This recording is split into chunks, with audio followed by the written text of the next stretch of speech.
Activity Index. The benchmark S&P 500 starts out today at 2047 after slipping 0.5% in the past week. The Philadelphia 76ers become the first NBA team to land a jersey patch sponsorship, signing a deal with ticket seller StubHub. The StubHub patch will appear on the front left of Sixers game jerseys starting in the 2017-18 season. The eBay unit agreed to pay $5 million a year for the patch with its logo on it, according to a league official with knowledge of the deal. Gina Cervetti, Bloomberg Radio. Holloway in London and the Wake Up Call. News Radio 1120 KPNW.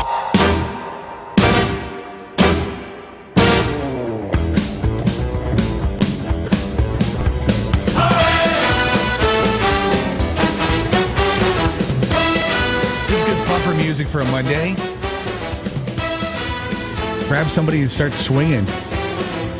628, cloudy and 20% chance of rain. Pretty much kind of what you see is what you're going to get today. Although I think the sun is going to break through here and there. They always say, oh, cloudy. You know, mostly cloudy doesn't mean all cloudy. So you should see an appearance, cloudy and 45. And then a couple of days of really nice, a wet day, and I think it clears up just in time for the weekend. 53 degrees currently at 1120 KPNW. Don't touch marine mammals. If you were listening to the newscast. No, it's not just marine mammals. It's dead marine mammals. Oh, and I know there are hobbyists out there that go to the beach just to look for dead things to poke. It's like, oh, look, it's dead. Poke, poke, poke, poke, poke. Well, I don't think that... Don't be doing that. I don't think it's... Don't be doing that. Probably in your best interest to poke live ones either. No, for you or for the marine mammal. But there are the dead hobbyists, the dead poking hobbyists. So it also goes for bison too, because this story out of Yellowstone: a father and a son were driving around, taking a tour, looking at the beautiful sights that you see at Yellowstone, and they came across a baby bison, and it was cold out. It was in the 30s, so they noticed that the bison was by himself. Went over there, got the bison, promptly put the bison in their SUV because they were worried of the bison freezing, and took it to the park ranger, where they promptly got a ticket for interfering with wildlife.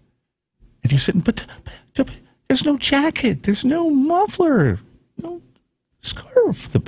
No, you get a ticket.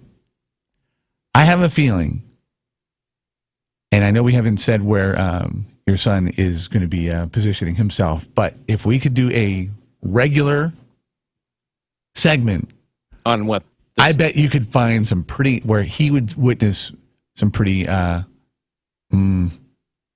stupid, ignorant reaction, and because I mean, people haven't we talked about where he's located on the air? Haven't we mentioned it once? And maybe I not. think we did, but I was well. Okay, so Brady. It has this, he loves the outdoors, and he likes going to these places that I'll just refer to as pretty much gorgeous. And in this case, this year, he wanted to go to and work at the Grand Canyon, which is where he's at and where he's working. And one of the things that they had to do before they actually went on duty, and it didn't make any difference what you do, whether you're sorting laundry or, out taking, people on mule trips to the bottom of the Grand Canyon. They have this film that you have to watch that is essentially, things not to do at the Grand Canyon. Yeah, and one of the things that they showed was a woman... I didn't know they had elk at the Grand Canyon. Okay, I had no idea. It doesn't surprise me now that I've heard that there's elk nearby, but I didn't really ever think of elk as being much of a desert animal. That said, it's a woman, and somebody has footage or had footage of this woman trying to feed and pet an elk. Needless to say, she got the hell beat out of her by said elk, and it's on film. And he was telling me about this and some of the things that stupid people do. Like they like to get up to the very edge of the Grand Canyon and look down. That's the first thing that comes to mind. Right, which is how usually they die. Well, anyway, the woman was not killed by the elk, but it pretty well messed her up. It won. It won, and I asked him, I said, so what was the general overall take on that particular clip? And he said, well, about 50 of us started laughing really hard. I can imagine. I can see that. 50? How many people are... Well, they go in waves. Well, so the company that he's working for contracts with all of the national parks. Okay, so and they're the folks that run usually the resorts, the motels, the lodges, the campgrounds, etc. Xanterra is the name of the company, and they do that. You know, they're in Mammoth and at Yellowstone and at Crater Lake and the Grand Canyon and Yosemite. I mean, they're the ones that have that contract, and so he's working for that company. So they come in waves. You know, they have what is the closest city to the Grand Canyon? Oh, or I mean, is he pretty much like on an island, and to get leave, he's got to take a couple of days off? No, I wouldn't say he has to take a couple of days leave off. He told me what the closest one was. I don't remember. It's, I remember him saying that he liked it a lot. It's kind of a little, I guess, kind of a bohemian, artsy, craftsy kind of town. He goes, great tourist town. He goes, one where even people that live there don't seem to be bored of it. Oh, so in mid-July, my plan is to go out and visit him and take a couple of days. So we have to definitely, because I don't think we've had him. Have we ever had him on the show? Yeah, we've had him on a couple of times doing movie reviews. Had to be early, right? Anyway, okay. I'll just relay a conversation that I had on KDuck. I think it was Wednesday. I was talking about how it's too late at that point to send in your ballot. And they're like, I mean, the question was like, Robo, how bad do you think the U.S. Postal Service is? And I'm like, well, they're pretty much allowing for probably more than they need to, but just to make sure that you get it, they're just being, safe. I'm like, well, it's too late. They sent it that day. I said, well, hopefully it gets there. But the deadline was last week. So at this point, if we need to remind you, you cannot mail your ballot in. At this point, you're going to have to find, like was said in the newscast, have to find an actual spot where you place it, and it goes right into the kitty. And of course, tomorrow, boy, finally, after 3.5 years of watching other states do their thing, all eyes are on the state of Oregon. Lucky us. Go ahead. Any of anything that you saw over the weekend? Any news stories or anything pop up that you thought was? By the way, we're going to talk with Alan Sachs, Professor Alan Sachs, who's going to be. He's kind of like, when it comes to the political world, he's kind of like our uncle. We can kind of, Uncle Alan, what do you think? This weekend I went to McMinnville for the Alien Festival. So basically, I screwed around this weekend. Which, I mean, when you kind of think about it, some of our politicians, not of this world, it was somewhat appropriate. Yeah. Mm-hmm. If you've never been there for it, it's actually it's the second largest in the country. Second largest alien festival? Where's number one? I think Roswell. Oh, really? Well, that makes sense. So, yeah, second largest, and it's quite the deal. Like thousands of people come? Like thousands of people come. Like, good luck trying to find a parking place for the parade anywhere near the parade. Which looked pretty entertaining. Yeah, I only posted a couple of pictures of it, but and we got there late. I would have loved to have been there from the beginning of it. But it was mainly because we were driving around trying to find a parking place. You think, oh, well, this is going to be some little dinky thing. And we didn't even find out until after we were already there for a while that, number one, it's huge, and number two, that it's as huge as it is. All right, what's the connection to McMinnville and aliens? First photograph of a UFO ever taken was over McMinnville. 47, 48. How did that, previous to you saying that last week, I think it was? Mm-hmm. I had never heard that. How is that? Is that common knowledge among the state? I think if you're a native to Oregon, you know that. Folks that are not natives to Oregon probably don't. It's sort of one of those kind of, if you grow up here, you've heard it and you know that. So if you have interest in that realm, would that be something that you would recommend? Oh, definitely. I mean, they have. We didn't go. I mean, we didn't go to nearly all the things that they had. I wanted to go to the film festival, which where amateur filmmakers make their like 5 to 10 minute UFO alien films. Awesome. They had a number of symposiums by UFO hunters that are fairly well known. Clyde Lewis, who does a national show dealing with the paranormal, was there. I mean, a number of folks like that. They have, my brother was, I don't want to go to it. There was an alien ball that I really wanted to go to Saturday night. It just sounded to me like it would have been an absolute blast. But it's quite the party. It is. They take over downtown. They block off the entirety of the old downtown, and it's just a street party. It was a lot of fun. Something you need to buy a pass for everything, or how does that work? No, it's all free. It's all free? Yeah, everything is free. The ball was free? Yeah, everything is free. Wow. Oh, and they also have the alien pet show. What? Pet show. Was that a part of the parade? No, that was after the parade, about an hour and a half after the parade. And the alien pets come out. My favorite was a Martian lizard. It was somebody's bearded dragon. Wow. It was funny.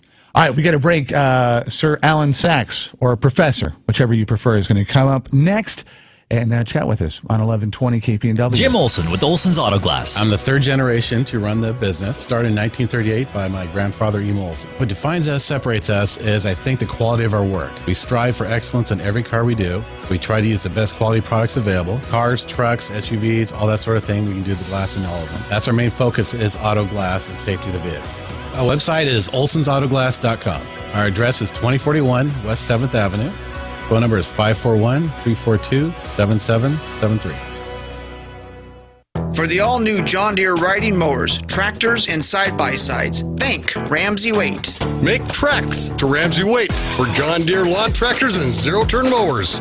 There's nothing like a John Deere Gator utility vehicle. From hardworking and trail-ready to the ultimate in work capability. Get into a Gator now at Ramsey Waite. Don't just dream about it, wait for it.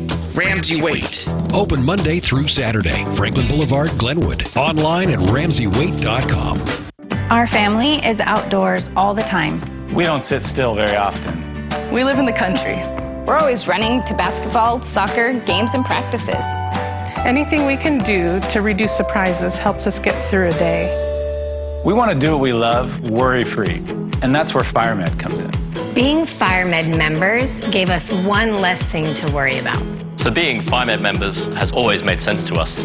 Having FireMed adds a little peace of mind and provides balance to our limited budget.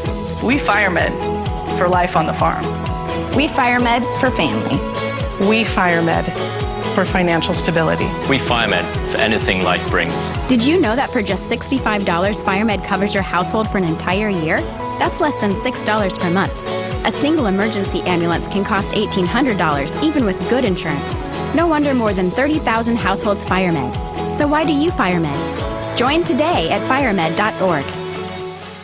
Today's forecast for the inside of your vehicle, sponsored by WeatherTech. A 90% chance of nacho cheese storms this afternoon, moving in from a drive-through worker answering a phone while serving you, leading to a real messy day. For the weekend, conditions are perfect for a sandstorm developing, caused by a day at the beach, with flip-flops and towels contributing there. For folks living with an SUV, watch out for a big mess in the back developing later from a bag of mulch and compost. Conditions are ripe.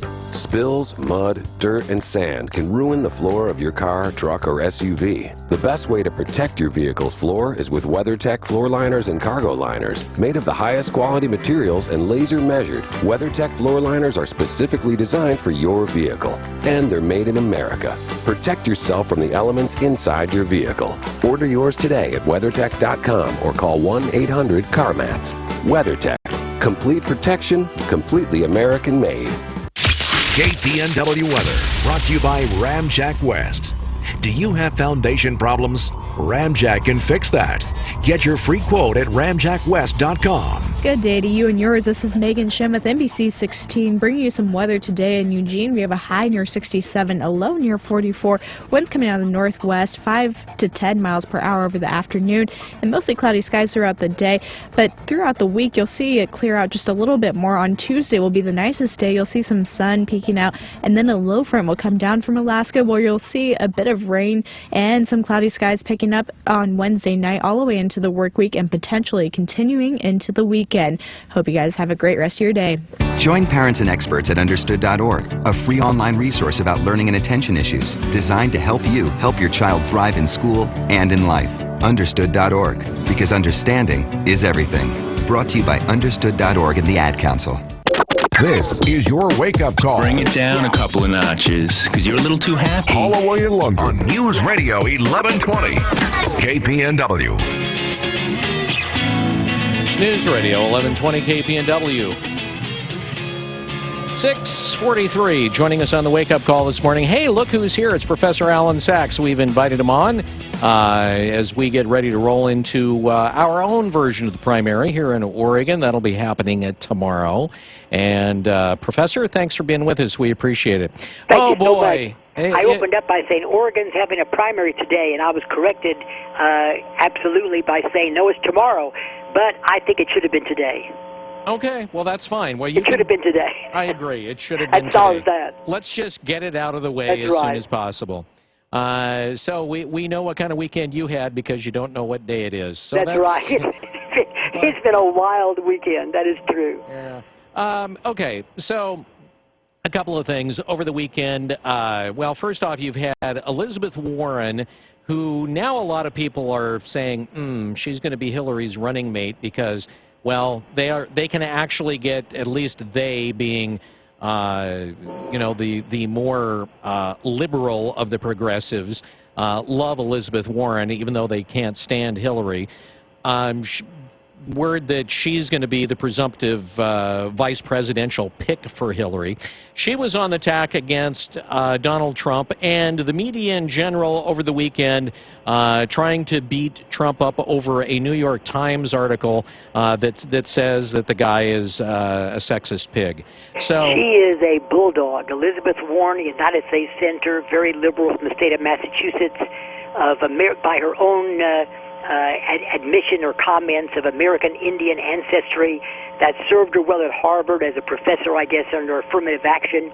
And so because of that, Donald Trump, I think, has nicknamed her Pocahontas. I think. Well, isn't she only like about 5 or 10% Native American? Yeah, who knows? I mean, I'm from Oklahoma. She is so little Native American that it's almost embarrassing that she would mention it. It's like but she did, and it didn't hurt her. It seemed like in that contest in Massachusetts, it was very combative. I think against the then incumbent Scott Brown, and she stuck to it. And she talked about her high cheekbones and said her ancestors always said that American Indians had high cheekbones, and that's part of our family. And she said it, and she stuck to it, even though she got an awful lot of ridicule because of that. But she's now in a Twitter war with Donald Trump, and she is a very tough political campaigner. She can make a good speech. She's to the left of Hillary Clinton, almost where Bernie Sanders is. And some people say, what about a Clinton-Warren ticket? Two women. If you're going to make history, might as well really make history. All right, and so the response this weekend from Trump in regards to, like I said, the media was just in a feeding frenzy, as one would expect, because, it's a Republican, and they love beating up on the Republicans. So how did that go for him? Well, they're claiming, of course, it's the war against women.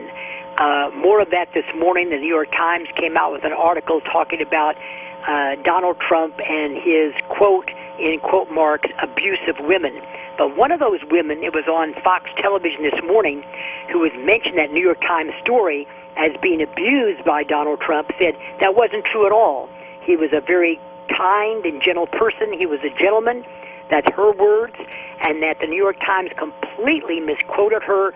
And she was very mad at the New York Times for essentially making her comments into a hit piece against Donald Trump. And Donald Trump, of course, has replied it was another hit piece by the New York Times against him, and is asking the New York Times to do the same thing about President Clinton's pretty well substantiated abuse of women over many years, and Mrs. Clinton's at least putting up roadblocks to the women that were after him. Yeah, I don't. Does anybody else not remember when this blew up during during Clinton's first attempt at office, the Jennifer Flowers thing, and the I think, was it a half an hour or a full hour of 60 Minutes where Bill and Hillary showed up on 60 Minutes, and where Hillary made the comment about, not being a Tammy Wynette and standing by your man if he was a pig. And yet, of course, she did, and he was. But a lot of young people don't know that, I mean, their minds are today. They don't know the history of President Clinton and his impeachment. There are only two presidents impeached in the United States history, one in the 19th century, one in the 20th century. One of them was President Clinton.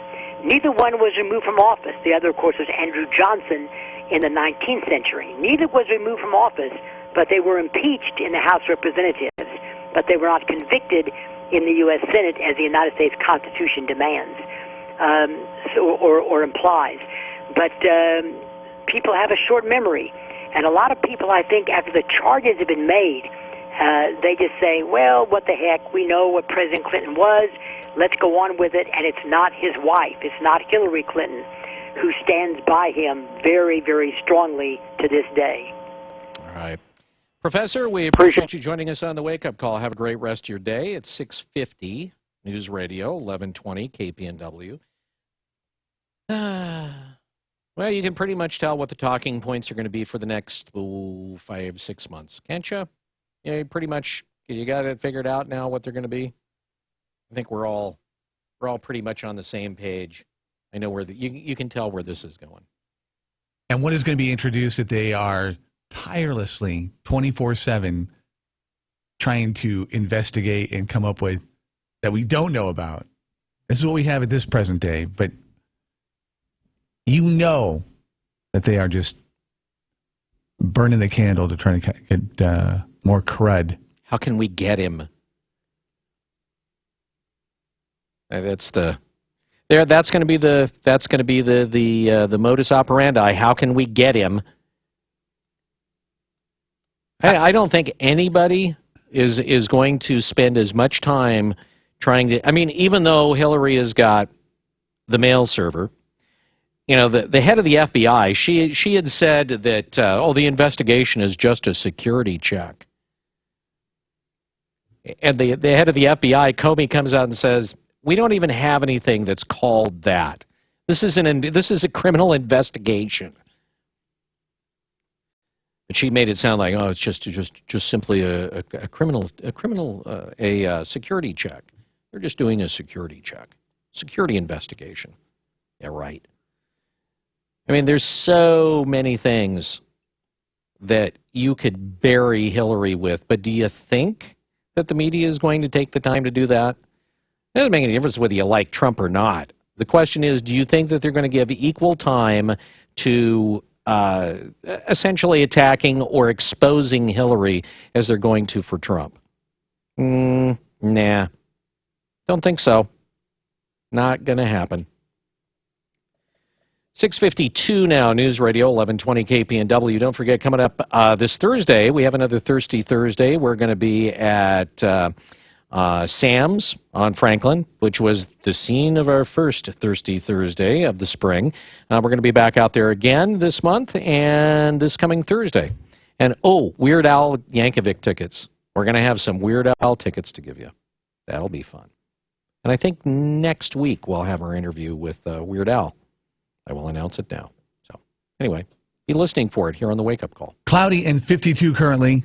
Whitmer Brothers Studios cranked up for a Monday. Good morning. I'm Jeremy. And I'm Chris with Home Comfort. When we say the one to call, the one means no matter what the problem. From security lighting, generator systems, panel changeouts, service upgrades, with technicians available 24/7. Or HVAC, from routine cleanings to breakdowns. Home Comfort's locally supported by Mitsubishi Electric. So their Mitsubishi Electric factory-trained technicians will ready your house for any season. Make one call to 541-345-2838. Home Comfort, the one to call. Teresa Carrier from Carrier RV Service in Eugene talks about pre-purchase inspections. If you're looking to buy an RV, we always tell everybody to make sure that you have someone inspect it before you buy it. That's from a private party or a dealer. We save the consumer money by inspecting the RV before they buy it, because sometimes we'll advise them not to buy it. Visit their website at carrierandsons.com or stop by. 99 and Airport Road, we're the second driveway on the right. Carrier RV Service and Repair Center is all about satisfied customers. Earnings vary based on your effort.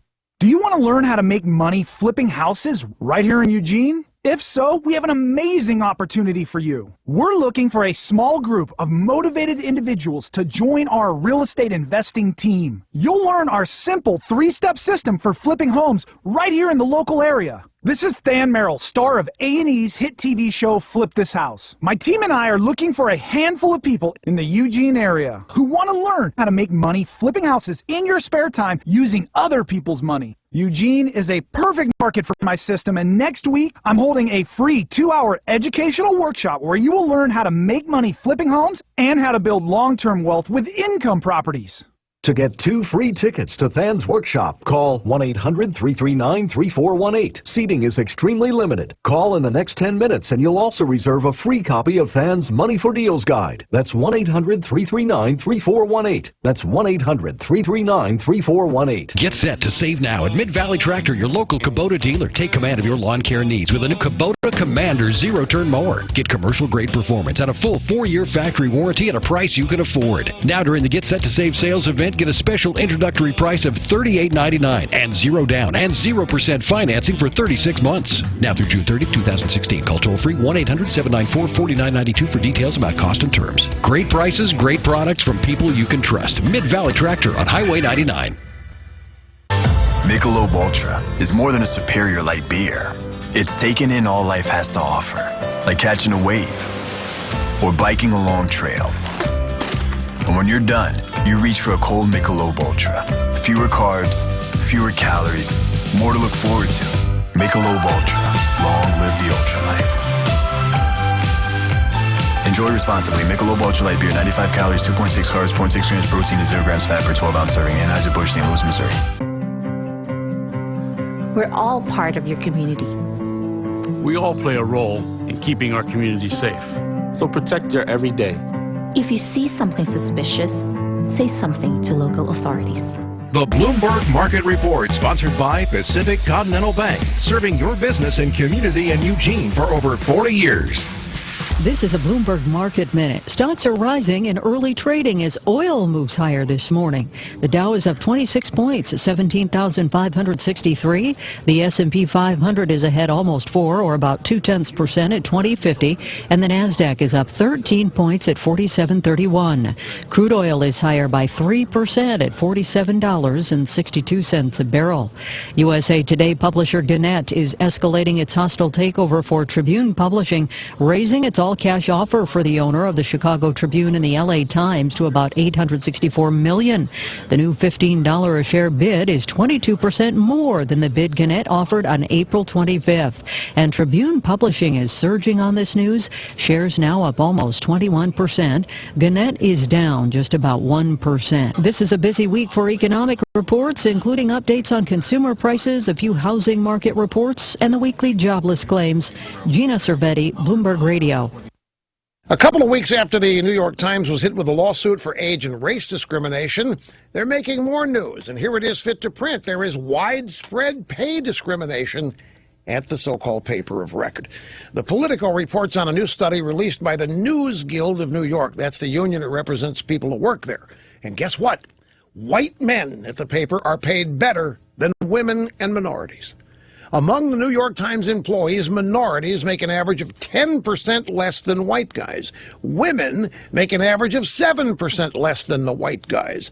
And older women are hardest hit. Women who've been with the company for 20 years make an average 11% less than the guys. Women who've been at the Times less than 6 years have a mere 2 to 4% pay gap with men. Apparently, not only is beauty in the eye of the beholder at the New York Times, so are wages. Now, the Times doesn't only hammer the little women. Big wig women get the big diss. When the company fired Jill Abramson, their first and only female exec editor, she revealed that she'd been paid considerably less than the male editor she replaced. Now, since the New York Times loves big government so much, I expect they'll be calling for federal intervention, maybe an investigation, to force themselves to treat minorities and women fairly. Any day now. We will be waiting for it.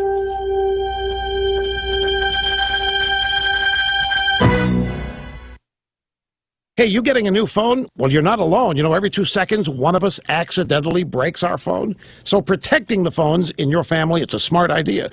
But if you have insurance from one of the big cell phone carriers, you're paying way too much. Stop overpaying. Switch to Square Trade phone protection today and start saving hundreds of dollars. Insurance from Verizon or Sprint can cost as much as $11 a month. Plus, you could pay up to a $199 deductible when you break your phone. Square Trade family protection plans are less than $4 a month per phone. A family of 4 can save over $500 a year. So protect your new phone with Square Trade. Stop overpaying and protect all the phones in your family with Square Trade instead. Visit squaretrade.com. That's squaretrade.com. SquareTrade does not cover lost or stolen items. Savings based on 2-year iPhone plan with 1 claim compared to Asurion total equipment coverage as of August. News Radio 1120 KPNW, Eugene, Springfield, USA. Fox News Radio. I'm Dave Anthony. He may not be able to catch Hillary Clinton, but Bernie Sanders keeps running, and Donald Trump is telling him don't stop. Fox's Rachel Sutherland live in Washington. Dave, Trump tweeted that Sanders should run as an independent. Sanders says he's committed to taking the Democratic race to the convention. We are going to create an economy that works for all of us. Tomorrow he takes on Clinton in Oregon and Kentucky, where Clinton campaigned over the weekend, blasting Trump's foreign policy. This is scary, dangerous talk. This is the talk of a loose cannon. The Nevada Democratic caucus devolved into chaos Saturday when Sanders supporters demanded a recount. Police were called, but no arrests were reported. Dave? Now, Rachel, voters in California in November could decide whether to raise taxes on cigarettes by $2 a pack. Backers have put enough signatures to get that measure on the ballot. Philip Morris loses at the Supreme Court. The justices refused to hear the tobacco company's appeal of an Oregon jury verdict paying a man whose wife died of cancer $25 million. She had smoked low-tar cigarettes. The court has also declined to take up an ExxonMobil case challenging a verdict that cost the oil giant $236 million in New Hampshire over contamination caused by a gasoline additive. Optimism in the fight against ISIS. The caliphate, as they call it, this perverse caliphate, is shrinking. So they are very much on the defensive. Brett McGurk is the presidential envoy to the anti-ISIS coalition. He says the terrorists are nervous as airstrikes continue to take out Islamic State leaders. They said goodbye to Prince at the pop star's church in Minnesota. It was calming. It was beautiful. A lot of love in the air. I would say lovely. Hundreds attended the private service yesterday, but Prince's family did not. 4 weeks after his death, which is still under investigation, he was 57. Rain came down in buckets this morning in Texas, up to 6 inches, flooding parts of Corpus Christi. Some people needed to be rescued from cars. Fox News Radio, fair and balanced. Hi, this is Mike Clark, and I'm running for Eugene mayor. I'm running because I believe that we need a subtle change in leadership in city government, a course correction of sorts. There are many things that we've done in the last few years that are successful, but there are several big decisions, generational decisions really, that we're going to make over the course of the next couple of years, and we need to make them well. We're going to decide together what manner of thing we'll build on our riverfront. We're going to decide together what our new city hall will be like. We're going to decide perhaps how we finally effectively deal with homelessness in our community. These and so many other issues require someone with the experience of understanding how we got here. I believe I can help. With 10 years of experience on the City Council, I know how to bring common sense, practical solutions to these big questions. If you, like me, feel we need a subtle change, then please vote for me for Eugene mayor by May 17th. Authorized and paid for by friends of Mike Clark. There are some gains to start the week on Wall Street. Fox Business Network's Nicole Petalides live at the New York Stock Exchange. After 3 weeks of selling, we're seeing stocks mostly higher today. The Dow is up 61 points at 17,596. The Nasdaq up 23. The S&P 500 gaining 7. We have a couple of deals in the works here. Pfizer saying it's going to buy Anacor Pharmaceuticals. It's a deal worth $5.2 billion, gives them access to an eczema treatment. Tribune and Gannett, that's ongoing. The publisher of USA Today, Gannett, raising its all-cash offer to buy Tribune to $15 a share from $12.25. Tribune is soaring, and Amazon is going to launch new private labels for nuts, spices, tea, coffee, with names such as Happy Belly and Wickedly Prime. Dave. Thank you, Nicole. Now, the price of oil is rising today, up well over $1, close to $48 a barrel. But gas is unchanged. AAA's national average for regular remains at $2.22 a gallon. That's only 1 cent more than a week ago.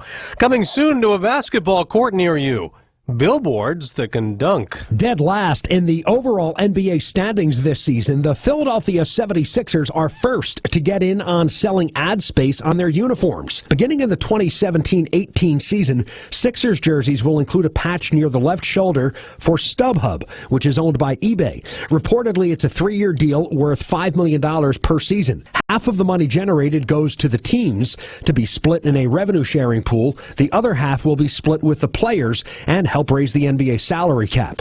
Jared Max, Fox News. They're going basketball crazy in hockey country, Canada. The Raptors making history in Toronto today, advancing to the franchise's first ever Eastern Conference Final. Toronto took Game 7 in a rout, beating the Miami Heat in Game 7 on ABC, 116-89. Next up for the Raptors in the Eastern Conference Finals, LeBron James and the Cleveland Cavaliers.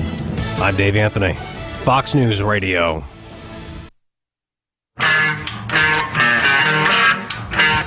I am completely shocked that there was no mention of the Oregon Ducks men and women's track teams, track and field, taking the Pac-12 title. How does that not make the national news? We'll talk more about that in sports coming up. Hello, good morning. It's 11:20 KPNW. It's 7:05. It's a Monday, May 16th. If you can believe it, we're about halfway done with the month. June is going to be here in a couple of weeks. Things are flying. Hopefully you had a great weekend, no matter what you found yourself doing. And maybe you got outside and said, you know what? I'm not going to let a couple of droplets prevent me from getting out there and checking out aliens or playing some golf, getting that garage sale in there. Welcome back. We got a busy week. Of course, tomorrow, primaries. It's our day in the sun, and hopefully everybody that I know all of the entire 15 is going to be voting, but maybe you can encourage somebody that, although would you rather have somebody who has no idea and no comprehension about what's going on? Would you rather have them just go, okay, no, don't worry about it? I'll pass on that. Now, you'll pass on notifying somebody who's not paying attention, but you won't pass on voting. Correct. Okay.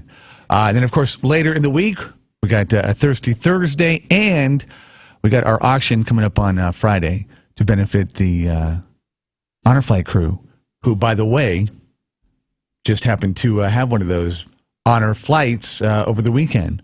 We'll catch up with a couple of the heroes, Mr. Hugh, Mr. Paul, Mr. Tex.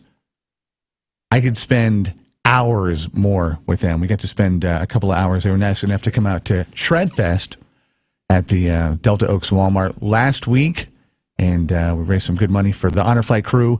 We'll be doing another venture for them coming up on Friday morning. And Jeff Galton along shortly in the 8 o'clock hour to talk about the auction coming up. Before that, in fact, just minutes away, news. Yeah, we'll have these stories coming up in just a matter of moments. Of course, it's voting day tomorrow here in Oregon, so you got to figure we've got to do some sort of perfunctory story or two about the elections, and we will do just that, as a matter of fact. We'll take a look at that. We'll look at a recall effort against someone who was intimately involved in one regard to the Malheur National Wildlife Refuge takeover. We'll have that story and a story about stroke and new research regarding strokes. Those stories and more coming up. Brought to you by Burrito Amigos, the friendly ones, here on News Radio 1120 KPNW. News time 7:08. Think about all the different types of food we have in the U.S. There's Cajun and Tex-Mex, Northwest cuisine, Southern homestyle, and so on. And each one has a different flair, different staples, and unique dishes. Mexican food is the same way. At Burrito Amigos, you're going to get what's called Baja style. It comes from the northwest corner of Mexico, and a lot of the recipes at Burrito Amigos are family recipes. Like the Baja fish tacos with cabbage, white sauce, and real cod. Normally, shrimp burritos at most places are like any other burrito, just with shrimp instead of, say, beef. Well, at Burrito Amigos, their shrimp burritos are also Baja styled with the cabbage and the white sauce. You can always taste the difference at Burrito Amigos. And by the way, speaking of Baja style, stop by Burrito Amigos on 24th and Hilliard or on Highway 99 and get coconut shrimp tacos with mango pico de gallo. For the record, yep, tried them, loved them, needed seconds. Always good, always different, always friendly. Burrito Amigos in Eugene and Springfield. I'm Bill London, and I approve this message. Warmer weather is coming. You may be ready, but is your vehicle? Mid-Lane Truck and Equipment Repair can perform a complete inspection of your cooling and air conditioning system to ensure you and your vehicle stay cool when it gets hot out. Offering bumper-to-bumper service and repair on trucks, RVs, autos, and trailers, including general maintenance, in-frame overhauls, welding, fabricating, liftgate, and reefer repair. Call Mid-Lane Truck and Equipment Repair now to beat the heat. The best window sale in Oregon just keeps getting better. Discount Windows Vinyl 99 sale. Thousands of overstock windows on site, including Ply Gem windows. Factory first, overstock windows, just $99 each. Or less. Why less, Vic? $99 is an amazing deal. Lee, the lowest prices on overstock is one reason we're Discount Windows. You're good, and so is this sale. Discount Windows, Highway 99, Junction City, open 7 days a week. Now, this morning's wake-up call with the latest news from the Northwest and your neighborhood on News Radio 1120, KPNW. Good morning. This look at the news brought to you by Burrito Amigos, the friendly ones featuring great breakfast burritos and fresh brewed locally roasted coffee for a tasty start to your morning. Here's what's going on.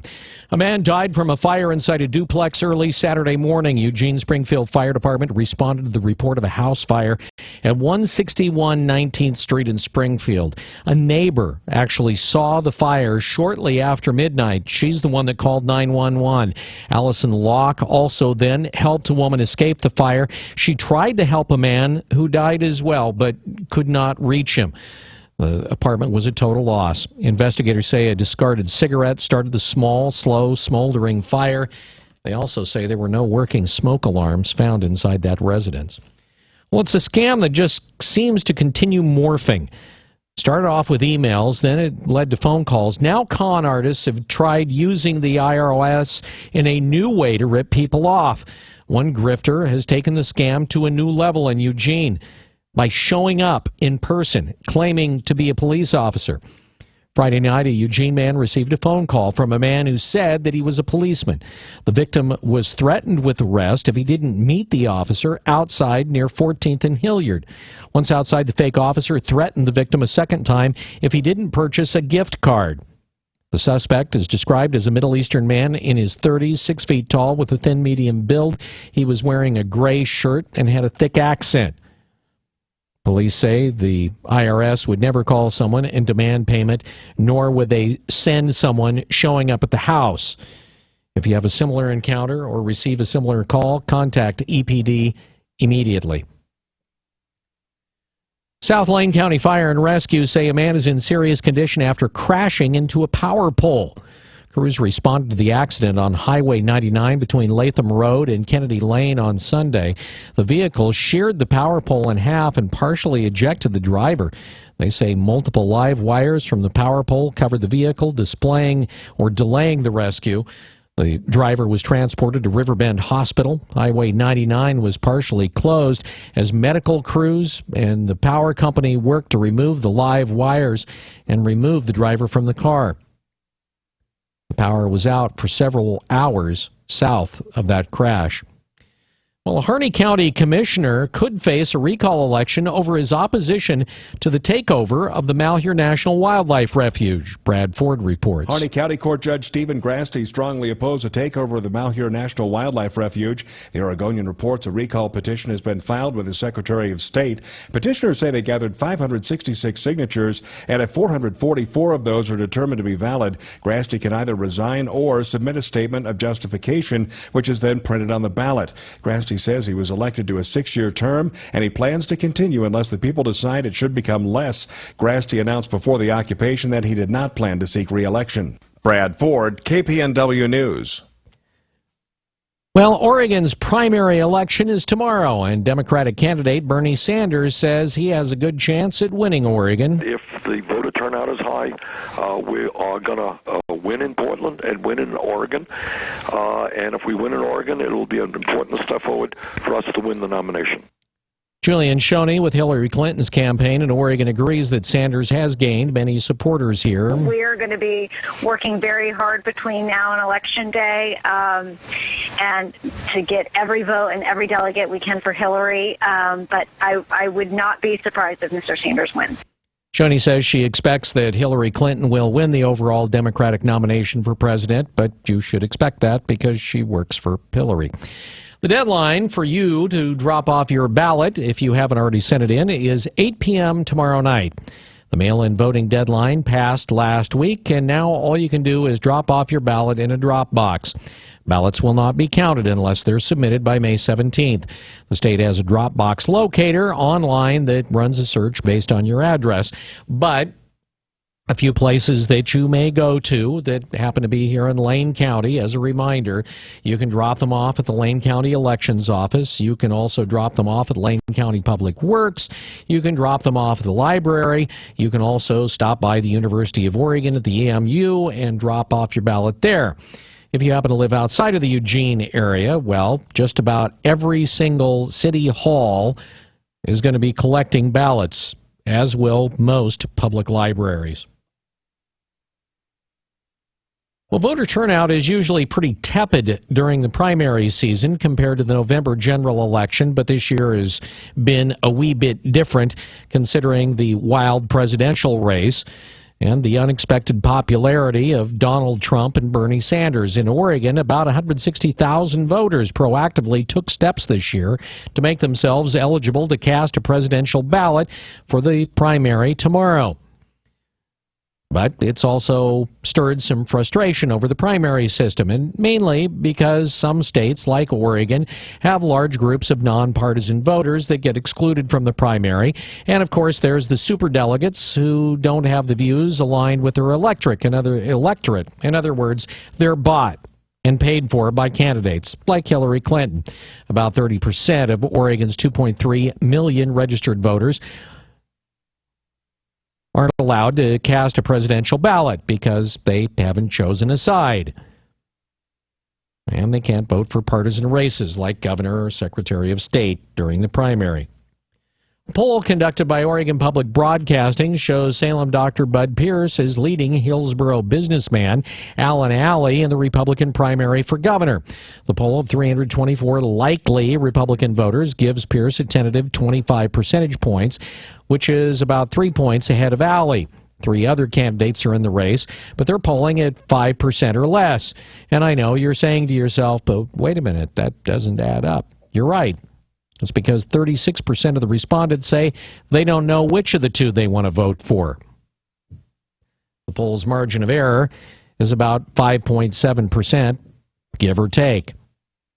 Police agencies across the state are taking part in the Click It or Ticket campaign this week. Brad Ford says it involves a lot more than just checking for safety belts on drivers. Oregon is among the top states in the country for drivers wearing seat belts, but 40% of fatal crashes still involve people who are not buckled up. Shelley Snow with ODOT says they hope the Click It or Ticket campaign helps. What we find is that by reminding people that you've got to buckle up every time, every trip, it keeps those numbers up high. Police are also checking to make sure children are in the correct safety seat, but that's not all. They're going to be looking, of course, for proper safety belt use. They're also going to be looking for distracted driving and, of course, speed violations. The Click It or Ticket campaign will continue through May 29th. I'm Brad Ford, KPNW. A Canadian wildfire has consumed more than 600 square miles. It includes 2,400 buildings. It is sparking an early start for the 2016 wildfire season. Here in the United States, Oregon Senator Jeff Merkley says the practice of wildfire fund borrowing hasn't ended, but they've addressed it in such a way that they feel like this season the budget is significantly beefed up. We basically got a budget for this year that is 100% of the average from the last 10 years, plus a buffer fund of several $100 million.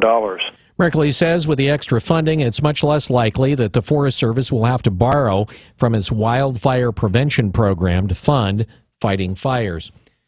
Well, Subaru is warning owners of its cars, or at least some owners, to stop driving them immediately due to the risk of steering failure. No kidding. The automaker is recalling some Legacy and Outback cars from model years 2016 and 2017. As a matter of fact, it doesn't even want the owners to drive the affected vehicles to the shop to be repaired. Instead, they need to contact the dealer, and a technician will be sent to inspect the car wherever it is.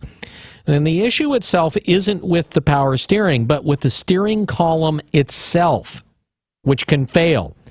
The only cars affected were built after February 29th of this year. So older cars, even those in those model years, won't be included in the recall. The Outback is Subaru's best-selling U.S. model. Subaru is not aware of any accidents or injuries from the problem. An owner reported problems with the steering on May 3rd and had it towed to a dealership. The problem was specifically identified May 5th. The recall started last Friday.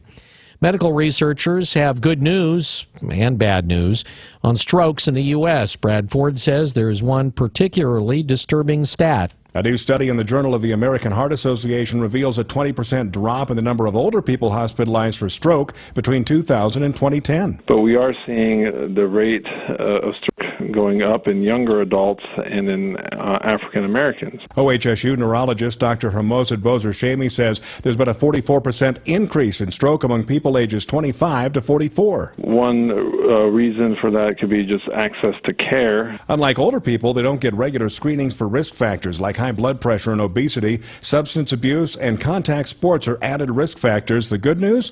Younger stroke victims tend to recover faster and better. I'm Brad Ford, KPNW News. He also suggests knowing the symptoms of stroke to get help faster, and you can find out those symptoms at strokeassociation.org.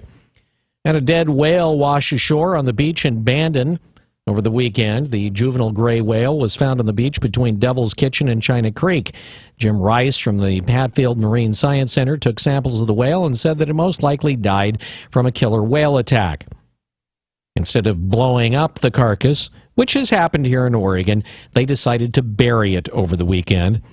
And by the way, you're reminded, don't touch dead marine mammals that wash up on shore, and it's illegal to take any part of their carcass. No, I know. You're thinking, missed another chance. 721, this look at the news brought to you by Burrito Amigos, the friendly ones. You're up to date from KPNW. Wake Up Call Sports on News Radio 1120 KPNW. Nothing was assured for the Oregon Ducks softball team going into the weekend. They entered their 3-game series with Utah, RPI-wise, 9th. They needed 8 or better to get a regional. They beat the Utes 2 of 3 games and thus get a 5th seed. That means they're at Jane Sanders this weekend. They'll be joined by Baylor. Long Beach State will play Fordham on Friday. The game a late start, 8:30 our time. Tickets go on sale this morning at 10. The Pac-12 track and field championships happened in Seattle over the weekend, and it was a good performance turned in by the Oregon Ducks. Both teams. Multi-sport athlete Devin Allen won the 110 hurdles and the 200. Finished third in the 100, even ran the second leg of the third-place 4x100 relay team as the men, or Devin, ran away with the men's title. Senior Greg Skipper kicked things off by winning the hammer. The Ducks have won 10 of the last 11 championships. Oregon women, they were dominating as well, with Hannah Cunliffe leading the way, scoring 185 points to second place USC's 111.5. Raven Rogers defended her 800 title. Oregon baseball team went to Goss and Corvallis looking for their first series win at OSU since the program restart. They're also angling for something good to happen in postseason. The Ducks won first game and the third on Sunday, 6-3, meaning Oregon won their first Civil War series on the road since 1973. Portland Timbers lost a frustrating game to New York City FC 2-1. Tonight, OKC heads to Golden State to try to knock off Steph and company in Game 1. Wake Up Call Sports brought to you by Max Muscle. Stop it and try the new additions of Max Pro Protein Powder today. Chocolate malt, blueberry, strawberry, banana. I'm Franklin, across from Market of Choice. News Time 723. KPNW weather brought to you by Ramjack West. Do you have foundation problems? Ramjack can fix that. Get your free quote at ramjackwest.com. Good day to you and yours. This is Megan Shim with NBC 16, bringing you some weather today in Eugene. We have a high near 67, a low near 44. Winds coming out of the northwest, 5 to 10 miles per hour over the afternoon, and mostly cloudy skies throughout the day. But throughout the week, you'll see it clear out just a little bit more. On Tuesday will be the nicest day. You'll see some sun peeking out, and then a low front will come down from Alaska, where you'll see a bit of rain and some cloudy skies picking up on Wednesday night all the way into the work week and potentially continuing into the weekend. Hope you guys have a great rest of your day. Where's your finish line? Set a goal, make a plan, get results. Max Muscle offers customized nutrition plans by a certified nutritionist. Learn what and how much food to eat, when to eat, and how it relates to your body. Stop into Max Muscle today, Franklin Boulevard, across from the Market of Choice. Ramjack leads the way in foundation repair. Protect your investment. Get your free in-home evaluation at ramjackwest.com. Check out our exceptional online reviews, then choose Ramjack.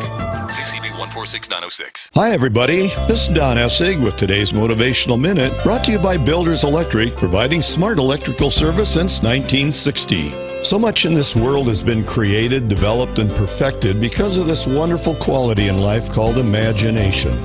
Someone once said that the voices in my head may not be real, but they have some good ideas. Unfortunately, some people hear voices, some see invisible people, and some have no imagination whatsoever. Well, thank goodness many of those who tried out the good ideas they heard in their heads made this world a better place for all of us. What are the voices telling you today? Listen up. This is Don Essig with today's Motivational Minute. I'll be back tomorrow. Until then, have a positive day. Today's Motivational Minute was sponsored by Builders Electric, voted the Register Guard's 2015 Reader's Choice #1 electrical contractor, providing positive service for over 55 years. That's Builders Electric, CCB 4296. Brad's Cartoons in Springfield has arrived. The same great car, ATV, and marine audio hub in Eugene has come to Springfield. Brad's Cartoons is the place to go for speakers, head units, subs, amplifiers, DVD players, and security systems. Professional custom installs on site. Brad's Cartoons, 7th and Blair in Eugene and 38th and Main in Springfield. Stay tuned. You are a business owner. I am a business owner. You want to grow. That's true. I do want to grow my business. But you need help. Especially with how I'm going to grow my business. So you call U.S. Bank. Good idea. They'll know how.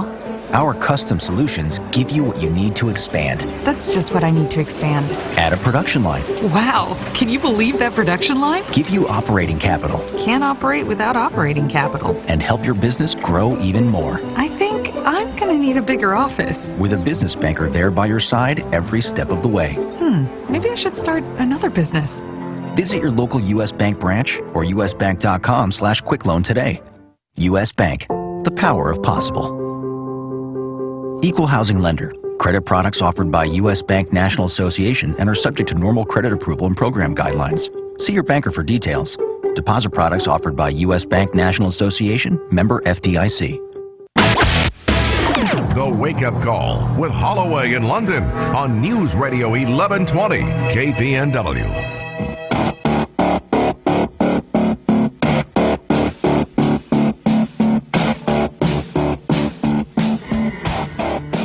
Audrey Johns was on the way to 300 pounds.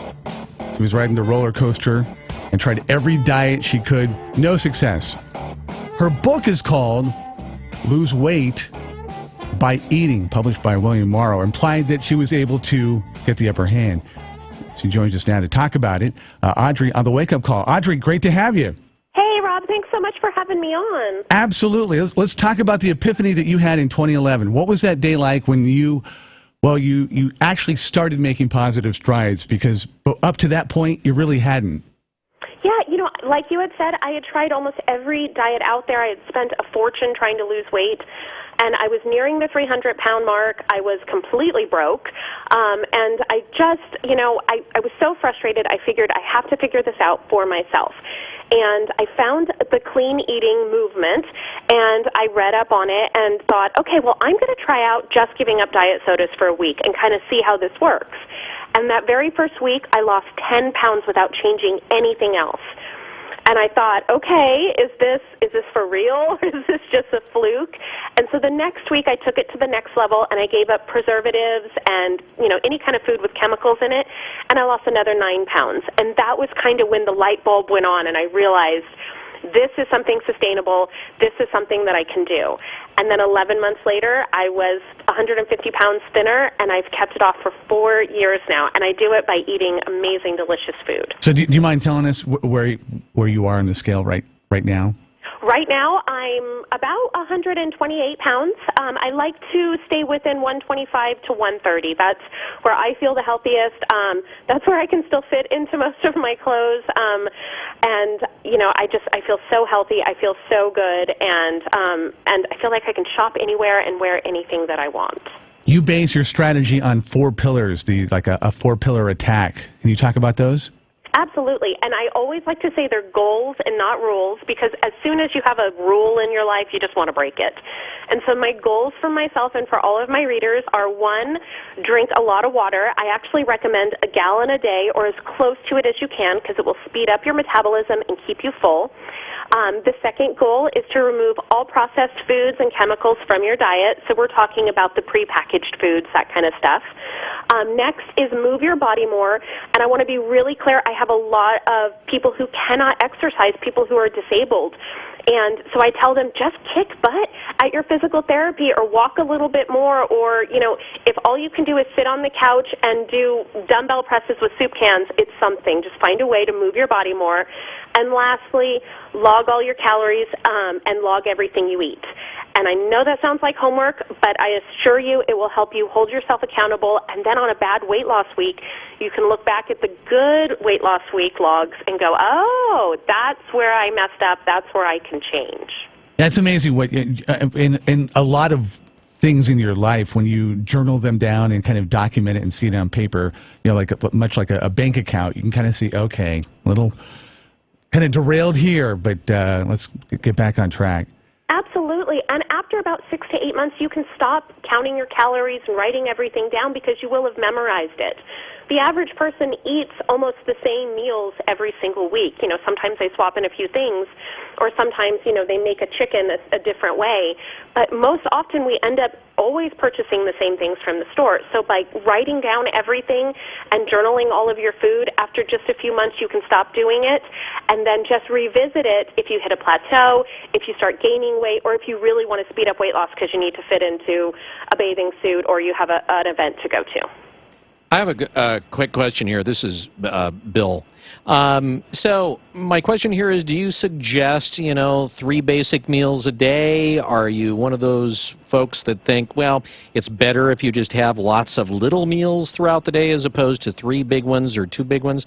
I mean, what's your feelings about that as far as how much? Great question. Everybody's going to be a little bit different. And so what I recommend people do is they pick out a breakfast, a lunch, a dinner, and a snack for the day. And we have all of that in here. And there's even 6 different menus in the back of the book, depending on your schedule or your food needs. And then I recommend, so say, for instance, with me, I always crave sweets around 10 o'clock in the morning. I always used to have a second breakfast, and that's really not helping out. And so what I started to do was save half of my lunch or save half of my breakfast or a third of my breakfast and then eat it later on. So what I really recommend people do is stop when you're full, wrap it up, and then hold on to it for later. And if you're hungry later on, you can go ahead and eat the rest of your lunch, eat the rest of your dinner late at night. And then that way, all you're doing is spreading out your calories, and you're not adding extra calories. Can you take a recipe or two that best kind of exemplifies your eating strategy to losing weight and why you think it's such a good start? Absolutely. I actually have the book open to my veggie-packed lasagna right now. It's 323 calories. It uses real pasta sheets. It uses real cheese. But what I've done is I've added a ton of veggies to this. So what I do is I only use 1 turkey or chicken Italian sausage, and I cook it up and I chop it up, and then I tumble it in with some zucchini and some mushrooms. And both of those vegetables, when you cook them down, first of all, they're going to suck up all the flavors around them, so they're going to taste exactly like the sausage. And second, they actually mimic the meat, so they have that same consistency. So this lasagna is over half vegetables, so you don't need to worry about a veggie dish on the side. I mean, you can certainly have one, but that's pretty much where Lose Weight by Eating comes from. You're going to trick your taste buds into thinking you're eating something really decadent and really amazing, but what you're really doing is packing your body full of vegetables, which will speed up your metabolism, and they'll turn off your hunger receptors. Just like if you put your hand on something hot, your brain says, "Ooh, stop, that's hot." You also have hunger receptors, and unless you feed your body what it's really, really craving, you're going to keep being hungry. And so we're going to turn off those receptors, and we're going to speed up the metabolism, and we're going to do it with lasagna, which is what I really love. Audrey Johns, the book is called Lose Weight by Eating. I had to be honest, I was surprised at how much bread and like all-purpose flour you have in recipes. And I've always read and kind of in my own lifestyle, with the diet, was trying to kind of alleviate and kind of push those to the side. Absolutely. Well, let's take a little time warp here and think about the 90s and how it was all about fat-free this and fat-free that. Everything was fat-free. And now we all feel so silly because we took all those healthy fats out of our diets, and that was the very first time here in the United States that our weight really started to rise. And that's what carbs are right now. It's just another fad diet. Sure, you cannot have all carbs and lose weight, but you do need some of those carbohydrates. They're going to help you stay full. And at the same time, as soon as you say you can't have any bread, don't you start craving it right away? I mean, don't you want like some garlic bread as soon as you say you can't have it? And so that's what Lose Weight by Eating is about. You're going to have the bread. We've got an entire sandwich chapter in here, but we want to have the all-natural bread with no preservatives in it, and then we want to have a lot of vegetables along with it. You substitute homemade applesauce for sugar in a lot of the recipes. For the extremely busy person, how practical are things in your book as far as being able, we all have busy schedules, but for somebody that's just trying to maintain and get, good food out there, how practical are things in the book? Well, the applesauce, that's a really, really great, that's a really great question. I actually also recommend in the book, if you don't have time to make the homemade applesauce, get unsweetened applesauce in the little cups. They're about half a cup, and that's what I use in all of my baking, about a half a cup of unsweetened applesauce. So if you have the time, by all means, make the applesauce at home. But if you don't, there are lots of time-saving crunch tips in here to help you get through. In fact, there's an entire time crunch menu in the back of the book that has all of the fastest recipes for people who just don't have the time to cook. Sometimes you hear the argument about, how health food is expensive and that, we're all watching our budget. How true is that, and how can we combine the two to make sure that, even if we are maybe on a limited budget, we can still eat really good food? Absolutely. When I very first started my weight loss program, I was actually without a job, and so was my husband. And so I had to find a way to be able to cook and to be able to eat healthy in a really inexpensive way. And what I found was that it was the prepackaged snacks. It was the diet sodas. It was all of those things that were raising my grocery bill. And now, instead of buying all this prepackaged, pre-made stuff, I actually shop the perimeter of the store. So I start out in the produce section, and then I go to the butcher, and then I go to the fresh baked bread in store. And I have found I've actually cut about $200 off of my monthly grocery budget by eating this way. And I give lots and lots of tips in the book to try to, hey, if this is too expensive for you, here's another ingredient you can try. I completely get that people are trying to save money. People have spent enough money on weight loss. They don't need to spend any more. And that's what I want to give them here. I want to save them money and save them calories. What about kids? How do we make healthy and not lose, some of the young, discerning palates at the dinner table? I love that you brought that up. There's a whole Happy Kids menu in the back of the book as well, and I have a 6-year-old daughter. She was between 4 and 5 when I was writing the book and testing the recipes, and if she did not approve, along with my meat-loving potato man husband, if they did not love the dish enough to ask for me to make it again, it just never even made it into the book. Ooh. And speak of ease, my 6-year-old daughter made the lasagna all by herself the other day. A kindergartner made probably the hardest recipe in the entire book. That's how easy it is. And kids just love the meals in here.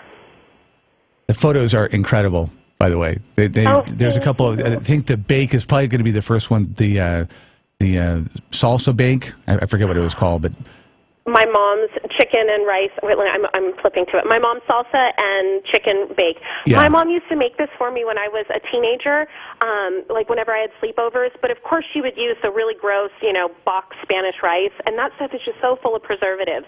So I remade the dish. It's so amazing. It's like all it is just chicken and Spanish rice or salsa rice. But I packed it full of so many veggies that the kids just gobble it up. They absolutely love it. It makes for great leftovers. You can even wrap it up as a burrito for the next night. Throw some beans in there, and you've got a whole extra meal done.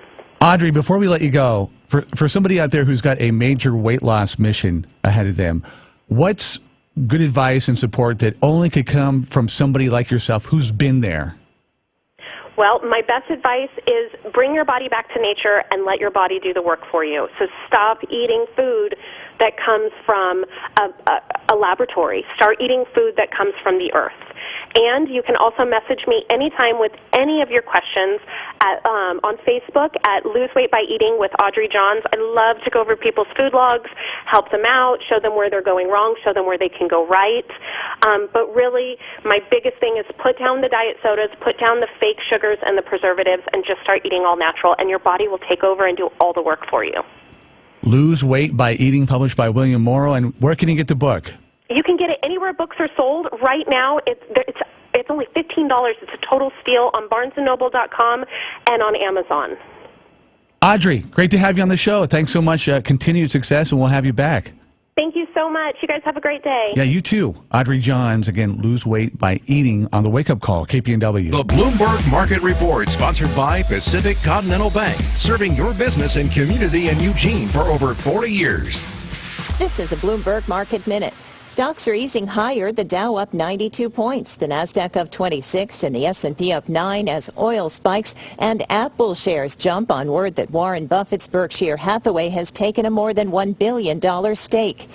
It's a regional report, not a national one, but if it does indicate any kind of national trend, there would be reason for concern. The New York Fed Bank's Empire State Index for May, which tracks manufacturing activity, had been expected to show plus 6.5 from April's reading, according to economists surveyed by Bloomberg. Instead, it came in at minus 9. Any negative number indicates contraction. Boeing's 787 Dreamliner is not selling as well as the company had hoped, and that's a problem. The company spent $30 billion developing the high-tech jet. Reuters reports Boeing has sold almost 1,200 Dreamliners. That's about 150 fewer than projected. Nevertheless, Boeing shares are rising about 1%. I'm Adrienne Mitchell, Bloomberg Radio. Pacific Continental Bank is proud to call the Eugene Springfield area home for more than 40 years. As your local banker, partner, and neighbor, we are committed to the health and sustainability of your business and our community. We know it takes more than a loan or deposit to help you succeed. It takes people who know you, your business, and your community. Who says we can't be more than a bank? Pacific Continental Bank, the right bank. Learn more at therightbank.com.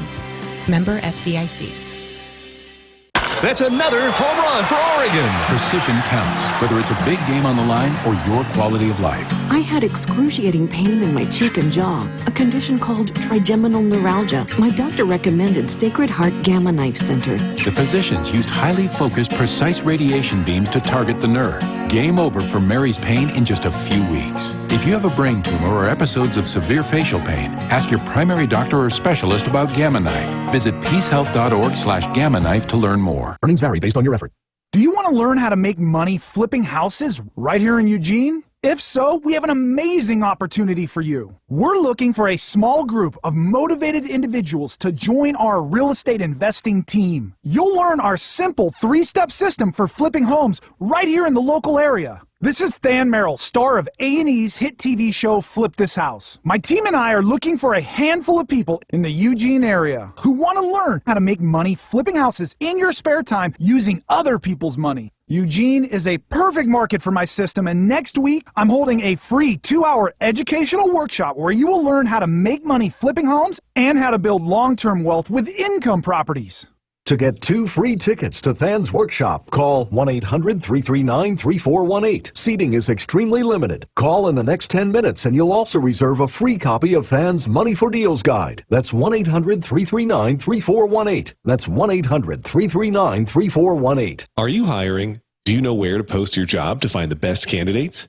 Posting your job in one place isn't enough to find quality candidates. If you want to find the perfect hire, you need to post your job on all the top job sites. And now you can.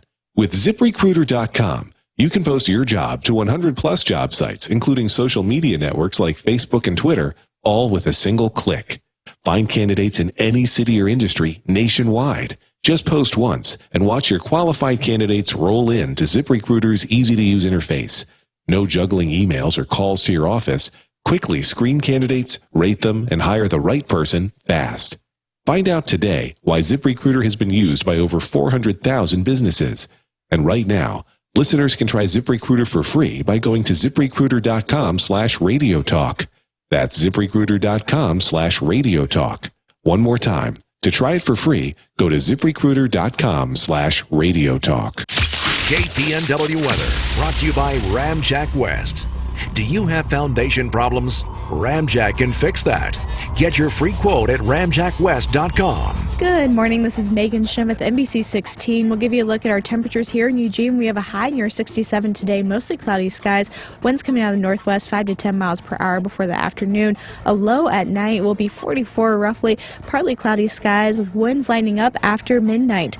Over the work week, we'll have sunny skies on Tuesday. That'll be the nicest day to get outside. Then a low front from Alaska will take over for the remainder of the work week. You'll see some showers coming over on Wednesday night, expected to continue into Friday and potentially into the weekend. Have a great day, everyone. Holloway in London. Yeah, I get a little frustrated when I'm dealing with incompetence. And the Wake Up Call. News Radio 1120 KPNW.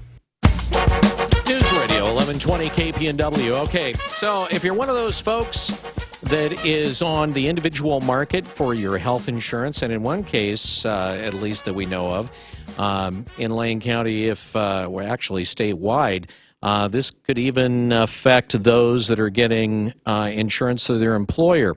There's some insurance companies pulling out. And we're going to talk about that right now. Jason Stubbs joins us. He is a principal agent for Oregon Insurance Company. He's here on the Wake Up Call this morning, and we appreciate you joining us. Welcome to the studio. Thank you, Bill. All right, so I received a text message last week from one of the folks that works here that had a conversation with you and said, you need to get this guy on because he has some information about some insurance companies that have decided that they're going to pull out, in one case, the entire state, but also a couple that are pulling out of Lane County and covering folks with individual insurance accounts for their medical insurance, right? That's correct. Okay, so who is it that's dropping the ball here in Lane County and in one case the entire state? Yeah, there are a number of 3 different major carriers in the state of Oregon. These changes are going to take effect at the end of the year, so they'll still have coverage through the remainder of 2016. But LifeWise had made a change that they're going to be pulling out of the state of Oregon completely on all levels at the end of the year. And MODA and Pacific Source are the other ones that are going to be making changes that are going to be dropping their individual coverages here in Lane County.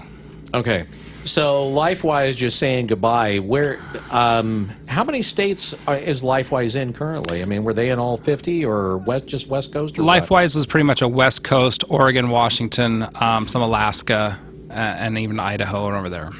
Okay. Now the others, MODA and Pacific Source. Let's start with MODA. What exactly? And by the way, MODA, if you follow the news earlier this year and late last year, was having a lot of problems. The state was kind of giving them extra scrutiny.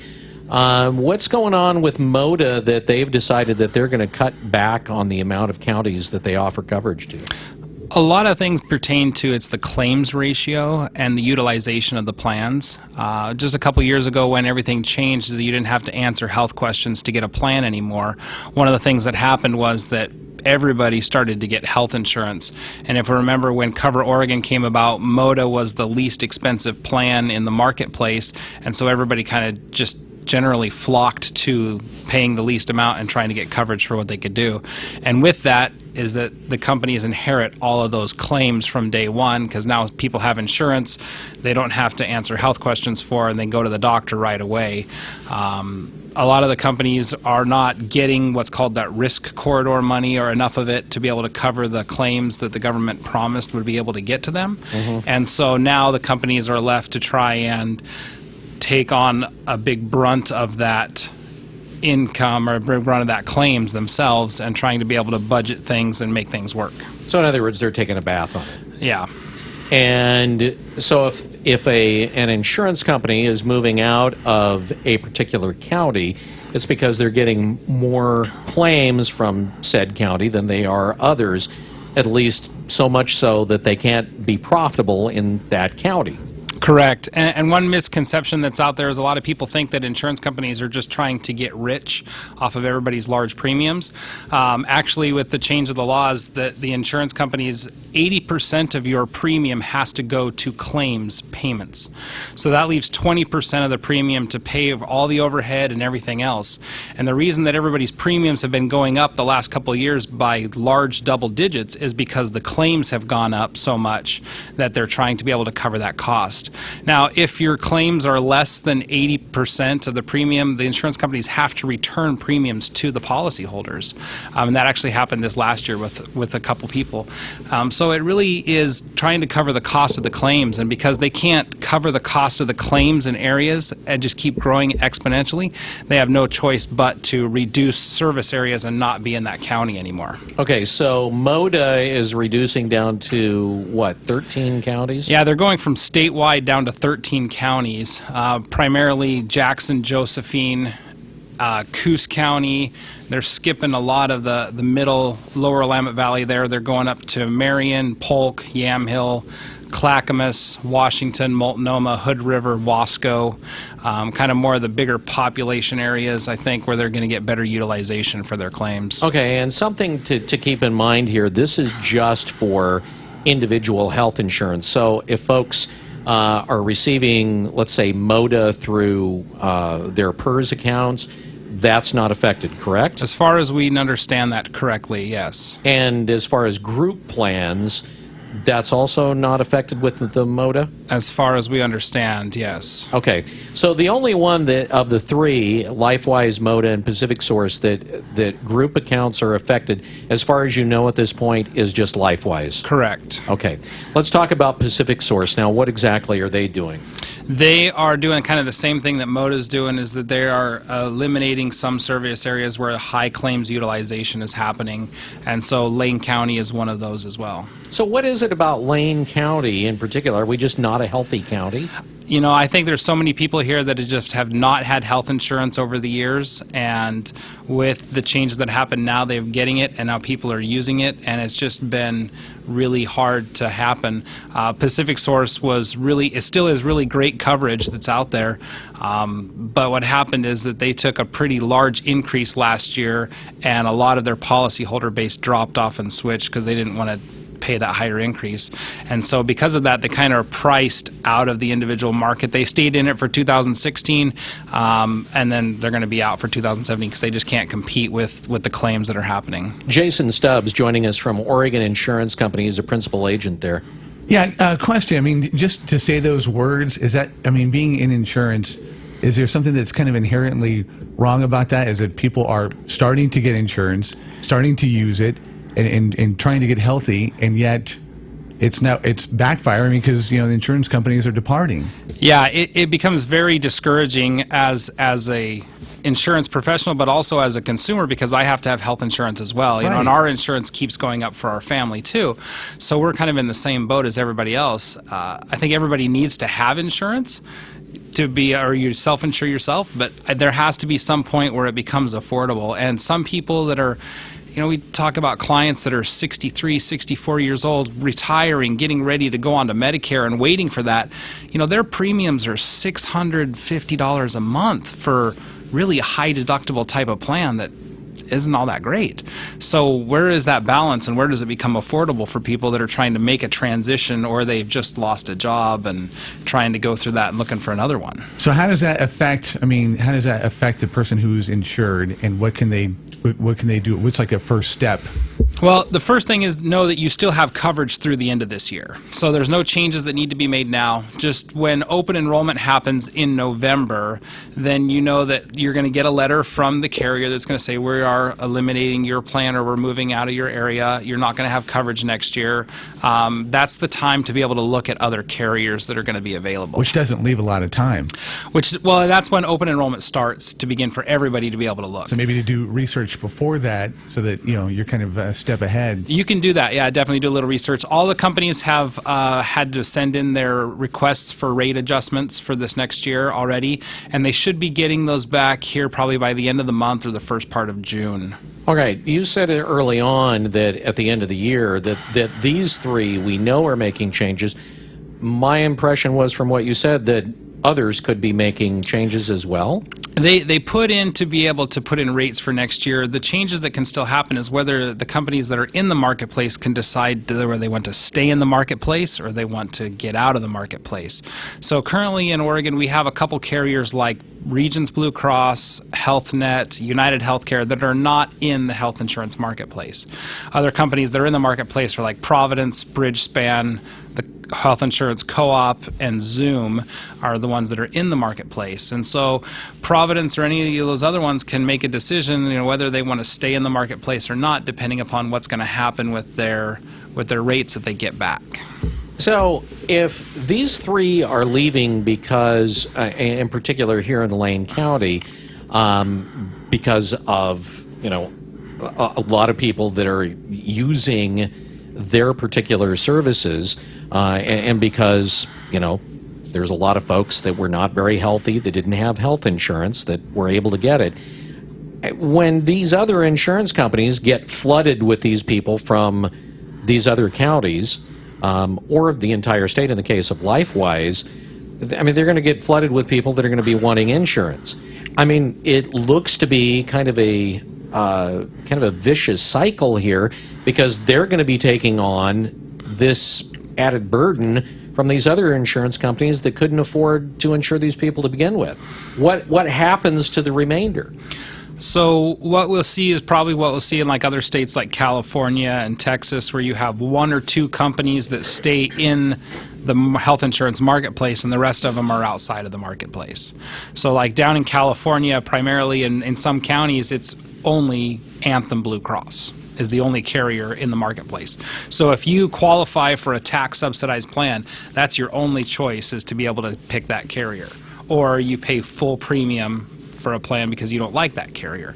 And that's really what it's going to come down to ultimately, I believe, is that there's going to be a few token companies that stay in the marketplace just to be able to capture that business, and then the rest of the people are going to go outside of the marketplace. And if you want our plans or our services, you're going to pay the full premium for the plan. In other words, you're not going to get the government tax break, right? If you go outside of the marketplace, that's correct. What about the like, for instance, the exchanges like Trillium? We've had, I mean, it's something that's going on across the country where a lot of these exchanges are folding. And we've had a couple of cases that's happened here in Oregon. You know, what do, you know, the exchanges like Trillium, you know, what's the prospects for them and others? Trillium is unique is that every county is required to have support Medicaid or low-income health care. Trillium has the Medicaid contract for Lane County, so anybody that needs to get on the Oregon Health Plan or Medicaid would be filtered through Trillium or would have an open card to go into that. The thing is that's really a state-subsidized healthcare system, and so each company, maybe one or two companies, is given that contract for that county. Trillium has been doing that for years, and actually this last year they were just bought by a company called Centene out of the Midwest and South, and they are one of the largest Medicaid contract insurance companies in the nation. And so they've really streamlined the process, really made it a lot easier, and they've been able, hopefully be able to provide more services to people in doing that process there. All right, you're somebody, Jason, that's, you know, been in the business here for a while. What as you look at this, because this is what you do for a living, as you look at this and in the way that this has progressed, and when I say this, I'm talking about individual health insurance, how long do you think that the system actually sustains itself? You know, that's a question I wonder about every day as I wake up, is every year when it comes open enrollment, is there going to be insurance next year? You know, and that's really kind of a scary thing, is that there's a point where there's a breaking point that premiums go up so high people can't afford it. They'll take the penalty over having the insurance and they'll go on to self-insure. You know, there's lots of different programs that are out there that people can get into that can keep them compliant from not getting penalized, but yet pay lower costs, but it's not really great insurance, really not insurance much at all. It just meets the standard or the burden of proof for the government to not get penalized. So it's really a thing that's out there. We've been thinking that, you know, this last year when we had, you know, 20-30% rate increases, this year, you know, it looks like we'll probably have, you know, high teens to low 30s increases. Right. Who knows? Hopefully it levels off. We have to leave it at that. Jason Stubbs with the Oregon Insurance Company is a principal agent there, joining us on the Wake Up Call. It's 7:58. All right, partly cloudy today, 20% chance of rain, high of 66, cloudy, and 45 coming up tonight. Tomorrow, 75 degrees and sunshine. Wednesday, pretty as well. A little bit of rain coming in there, but shaping up just in time for the weekend. Coming up on 8 o'clock, we're here with the Wake Up Call, KPNW. Good morning. We report, you decide. This is News Radio 1120 KPNW, Eugene, Springfield, USA. This is a Fox News alert. I'm Dave Anthony. The Supreme Court punts, sending a big case challenging Obamacare back to lower courts. Fox's Jared Halpern is live in Washington. Religious nonprofits, including the Little Sisters of the Poor, had argued employer-provided health insurance with a birth control requirement violates religious freedom. The U.S. Supreme Court, in a rare unsigned opinion, is asking appeals panels to reconsider with some new guidance, likely putting off a major opinion until well after the November election. The court is not saying whether the contraception mandate violates religious liberty. Instead, the court floated a compromise, suggesting insurers provide coverage without employers' consent.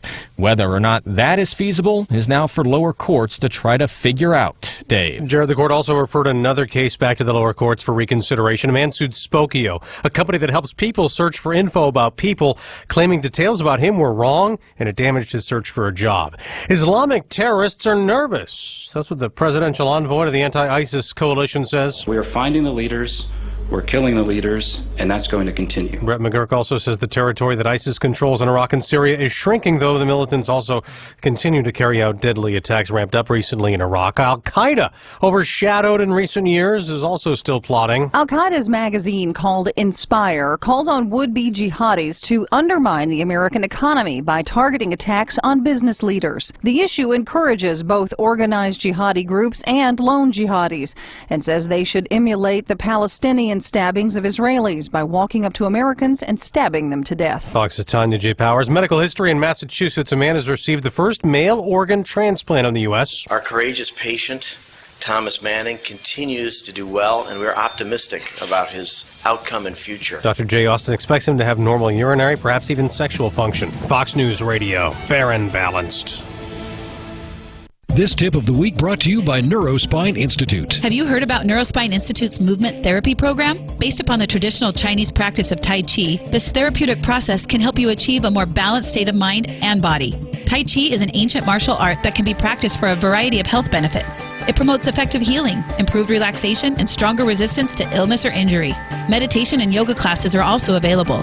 Visit neurospinellc.org for the current schedule of movement therapy programs. Are you living with chronic pain? The specialists at Neurospine Institute can diagnose the problem and develop a personalized treatment plan to address your symptoms. Their comprehensive services include clinical and surgical procedures, sports medicine, physical therapy, medical imaging, and pain management. Neurospine Institute's medical professionals will work closely with your primary care or referring physician to ensure that you receive the best care and treatment. They serve all of Western Oregon with 2 locations, the main campus in Eugene and their Roseburg Clinic. Visit neurospinellc.com today and get your life back. Again, our top Fox News story, the U.S. Supreme Court is asking appeals courts to reconsider a challenge to Obamacare, sending them with new guidance. Religious nonprofits had argued that employer-provided health insurance with a birth control requirement violated religious freedom. The day before the House holds a hearing, there's a renewed call for a deputy national security advisor to testify about the stir he caused discussing the Iran nuclear deal. Fox's John Decker live at the White House. House Oversight Committee Chairman Jason Chaffetz wants White House senior advisor Ben Rhodes to testify during a hearing titled White House Narratives on the Iran nuclear deal. This following the admission by Rhodes that he created an echo chamber of experts and journalists supportive of the deal. They manipulated the public in such a way to form this supposed support for the Iranian deal that was not rooted in fact. Chaffetz, speaking on the Fox News channel, has threatened to use a subpoena to demand Rhodes' presence. Rhodes has yet to respond to the committee request. Dave? John, a House Democrat is in court in Pennsylvania today. Just 3 months after his son, Shaka Fatah Jr., got convicted here and sentenced to 5 years in the federal pen, Fatah Sr. today starts facing a jury and his 29-count federal indictment. He's going on trial with 4 aides at the same time. So we're talking lots of lawyers. So today, for instance, you get the prosecution's opening statement and 5 defense opening statements. 6 opening statements in one day, maybe. Steve Keeling with Fox 29 TV. Congressman Fatah is in his last term after 22 years in office. He lost a re-election bid in the Democrat primary. A cruise ship is docked in Galveston, Texas, without one of its passengers. Samantha Broberg apparently fell overboard on the Carnival Liberty into the Gulf of Mexico early Friday morning. The search for her has been suspended. On Wall Street, the Dow is up 126 points. I'm Dave Anthony, Fox News Radio.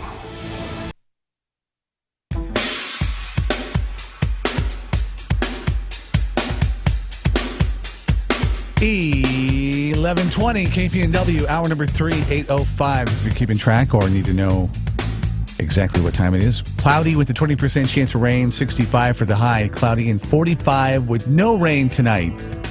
Beautiful tomorrow. Currently 52 at 11:20 KPNW. If you came out to Shred Fest at the Walmart on Friday, We raised almost $500 in that 2-hour period for Honor Flight as they were actually had an Honor Flight out there East Coast hitting their memorials.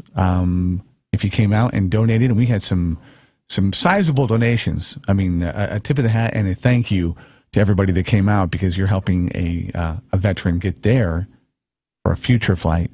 They don't pay anything for these flights. It's all about fundraising. We have another opportunity coming up later this week. In fact, Friday on the show will be turned into auction. And to kind of give us a preview, Mr. Jeffrey Galton will be in before the hour is up to kind of give us an advanced preview. And before Jeff, we'll be talking about, believe it or not, the Vietnam Memorial Moving Tribute Wall is going to be coming here in September. First time, I think, in 25 years, 30 years, that the actual moving Vietnam Memorial Wall is going to be here in not only Lane County, but my understanding in Oregon. It's been a long time. Yeah. Wow. So Way anyway, too long. we're going to be talking to the group that's bringing it in. So that's going to be kind of cool coming up as well. We'll have these news stories in just a couple of minutes. We will take a look at, of course, tomorrow's primary here in Oregon.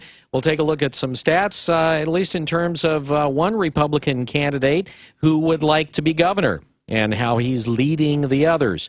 We'll have the details there. We'll also tell you about one individual involved in the Malheur National Wildlife Refuge standoff that finds himself at the center of a recall effort, and strokes, and some kind of scary news about who's having them. Those stories and more coming up, brought to you by Burrito Amigos, the friendly ones, on News Radio 1120. KPNW. News time, 8:07. Burrito Amigos really does do things differently. Hi, I'm Bill London, bacon addict. One of the first things I noticed about Burrito Amigos bacon burritos is that they use not one, but 2 types of bacon. Nicely played, burrito friends. Their beef, not the usual cheap cuts, cooked forever to make it sort of tender, except for the surprise gristle wads. Burrito Amigos uses real certified tender black Angus beef, the kind you find at expensive steakhouses.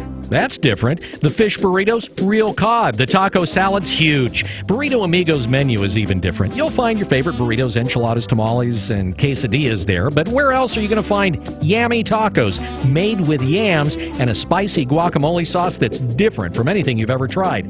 They even have potato tacos, which are delicious. How many burrito places even have a vegetarian menu, let alone tofu items? Burrito Amigos, happy to be different. In Eugene and Springfield, I'm Bill London, happy to vouch for the bacon and the yummy tacos. Hi, this is Mike Clark, and I'm running for Eugene mayor. I'm running because I believe that we need a subtle change in leadership in city government, a course correction of sorts.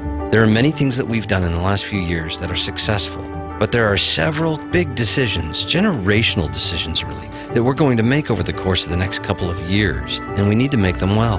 We're going to decide together what manner of thing we'll build on our riverfront. We're going to decide together what our new city hall will be like. We're going to decide perhaps how we finally effectively deal with homelessness in our community. These and so many other issues require someone with the experience of understanding how we got here. I believe I can help. With 10 years of experience on the City Council, I know how to bring common sense, practical solutions to these big questions. If you, like me, feel we need a subtle change, then please vote for me for Eugene mayor by May 17th. Authorized and paid for by friends of Mike Clark. Now, this morning's wake-up call with the latest news from the Northwest and your neighborhood. On News Radio 1120, KPNW. Good morning. This look at the news brought to you by Burrito Amigos, the friendly ones, featuring great breakfast burritos and fresh brewed, locally roasted coffee for a tasty start to your morning. Here's what's going on. A man died from a fire inside a duplex early Saturday morning. Eugene Springfield Fire Department responded to the report of a house fire at 161 19th and Springfield. A neighbor saw the fire shortly after midnight and called 911. That neighbor, Allison Locke, helped a woman escape the fire and tried to help the man who died as well, but she just couldn't reach him. The apartment was a total loss. Investigators say a discarded cigarette started the small, slow, smoldering fire. They say there were no working smoke alarms found inside that residence. Well, it's a scam that just seems to continue morphing from emails to phone calls. Con artists have tried to use the IRS as a way to rip people off. Well, one grifter has taken that scam to a new level in Eugene, mainly by showing up in person, claiming to be a police officer. Friday night, a Eugene man received a call from a man identifying himself as being a part of the Eugene Police Department.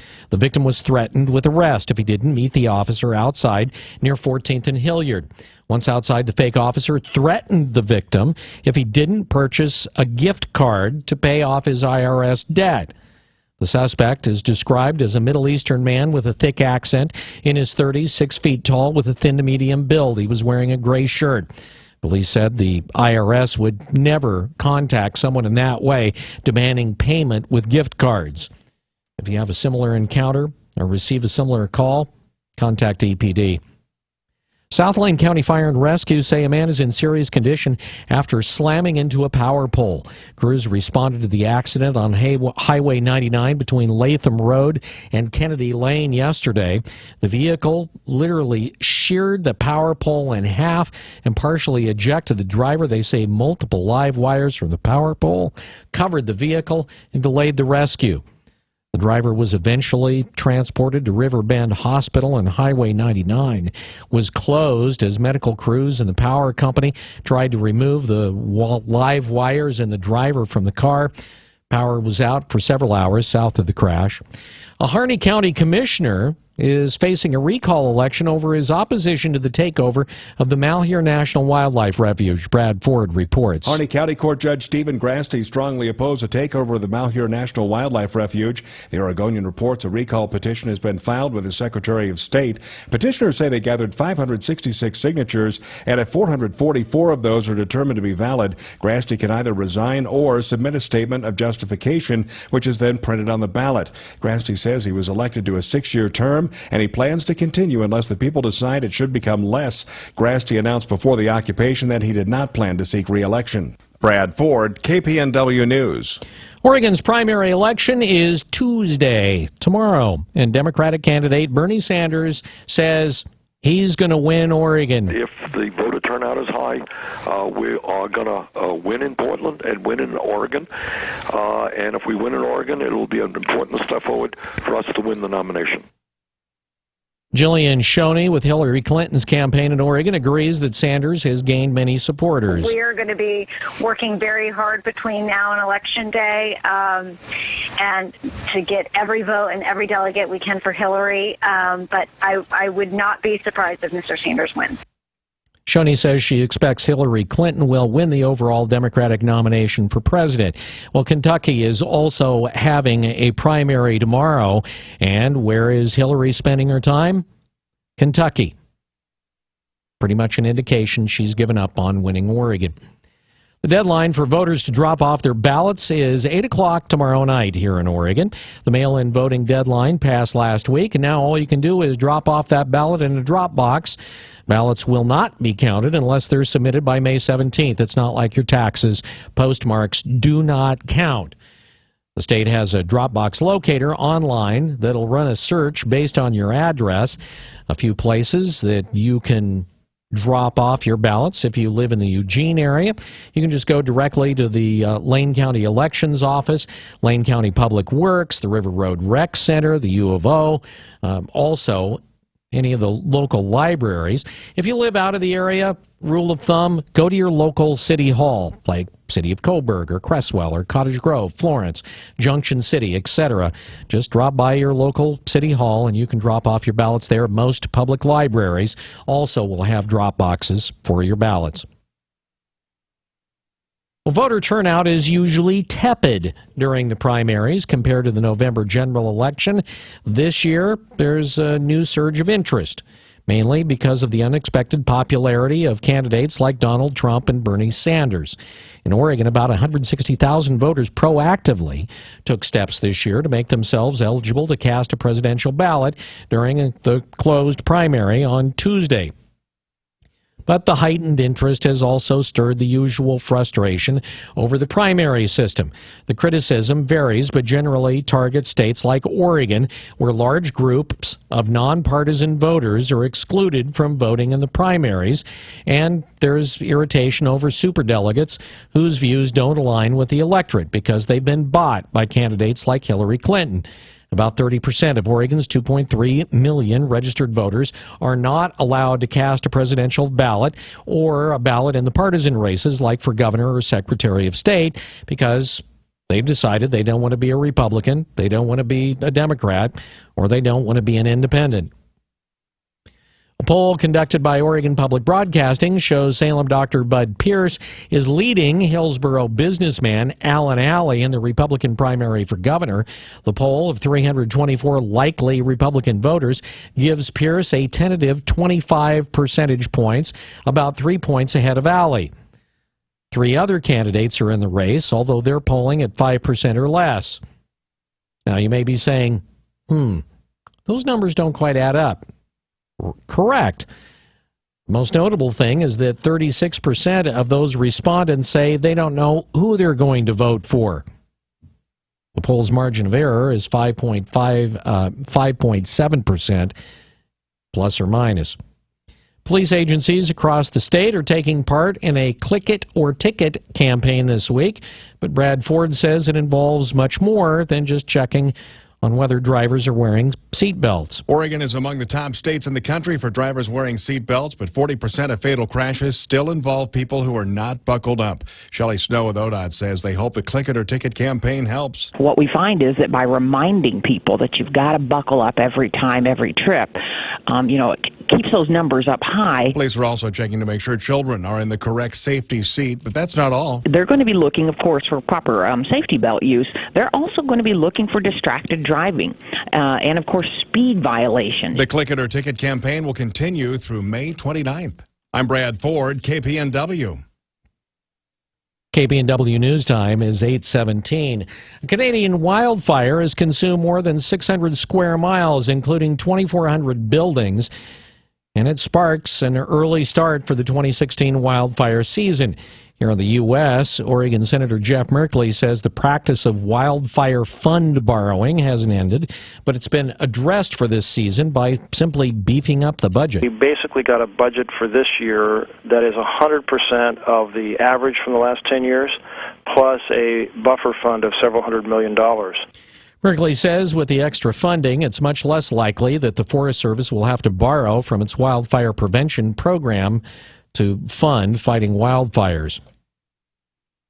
Well, Subaru is warning some owners of its cars to stop driving them immediately due to the risk of steering failure. Not kidding. The automaker is recalling some Legacy and Outback cars from model years 2016 and 2017. And it doesn't even want the owners to drive the affected vehicles to a shop to be repaired. Seriously. Instead, they need to contact the dealer and a technician will be sent to inspect the car wherever it is. The issue doesn't have anything to do with the power steering. It has to do with the steering column itself, which can fail. That means you lose control. Totally. The only cars affected were those built since February 29th of this year. So older cars, even in those model years, are not going to be affected by the recall. The Outback is Subaru's best-selling U.S. model. Subaru says they're not aware of any accidents or injuries tied to the problem. An owner reported the problems with the steering on May 3rd. It was towed to a dealership. The problem was fully identified on May 5th. The recall started last Friday. Medical researchers have good news and bad news on strokes in the U.S. Brad Ford says there is one particularly disturbing statistic. A new study in the Journal of the American Heart Association reveals a 20% drop in the number of older people hospitalized for stroke between 2000 and 2010. But we are seeing the rate of stroke going up in younger adults and in African Americans. OHSU neurologist Dr. Hamozat Bozer-Shami says there's been a 44% increase in stroke among people ages 25 to 44. One reason for that could be just access to care. Unlike older people, they don't get regular screenings for risk factors like high blood pressure and obesity. Substance abuse and contact sports are added risk factors. The good news? Younger stroke victims tend to recover faster and better. I'm Brad Ford, KPNW News. By the way, you can find out more about the symptoms of a stroke by going to strokeassociation.org. Well, a dead whale washed ashore on the beach in Bandon on Friday, and Oregon did not blow it up. The juvenile gray whale was found on the beach between Devil's Kitchen and China Creek. Jim Rice from the Hatfield Marine Science Center took samples of the whale, said that it most likely died from a killer whale attack. Crews buried the carcass on the beach Saturday afternoon, and Rice reminds you, do not touch marine mammals that wash up on shore, and that it is illegal to take any part of the carcass. Oh, I know. You were thinking of taking the kids. It's 8:21. This Look at the News brought to you by Burrito Amigos, the friendly ones. You're up to date from KPNW. Wake Up Call Sports on News Radio 1120 KPNW. So the Pac-12 Track and Field Championships happened in Seattle over the weekend. It was a good performance turned in by both teams. Multi-sport athlete Devin Allen won the 110 hurdles and the 200, finished third in the 100, even ran the second leg of the third place 4x100 relay team as the men, or Devin, ran away with the men's title. Senior Greg Skipper kicked things off by winning the hammer. The Ducks have won 10 of the last 11 championships the men have, but the Oregon women, they were even more dominating, with Hannah Cunliffe leading the way, scoring 185 points to second place USC's 111. Raven Rogers defended her 800 title. Nothing was assured for the Oregon Ducks softball team going into the weekend. They entered their 3-game series with Utah, RPI-wise 9th. They needed 8 or better to get a regional. They beat the Utes 2 of the 3 games and thus get a 5th seed. That means they're at Jane Sanders this weekend. They'll be joined by Baylor. Long Beach State will play Fordham on Friday night at 8:30. Tickets go on sale this morning at 10 o'clock. Go Ducks. And the Oregon baseball team went into Goss in Corvallis looking to win their first series at OSU since the program restart. And they did so. The Ducks won the first game and the third game on Sunday, 6-3, meaning Oregon won their first Civil War series on the road since 1973. Friday was Coach George Horton's 1,000th win. And the Portland Timbers lost a frustrating game to New York City FC 2-1. Wake Up Call Sports brought to you by Max Muscle. Don't get sold, get educated by a certified nutritionist. On Franklin, across from Market of Choice News Time, 8:23. KPNW weather brought to you by Ramjack West. Do you have foundation problems? Ramjack can fix that. Get your free quote at ramjackwest.com. Good morning. This is Megan Shim with NBC 16. We'll give you a look at our temperatures here in Eugene. We have a high near 67 today, mostly cloudy skies. Winds coming out of the northwest, 5 to 10 miles per hour before the afternoon. A low at night will be 44 roughly. Partly cloudy skies with winds lining up after midnight.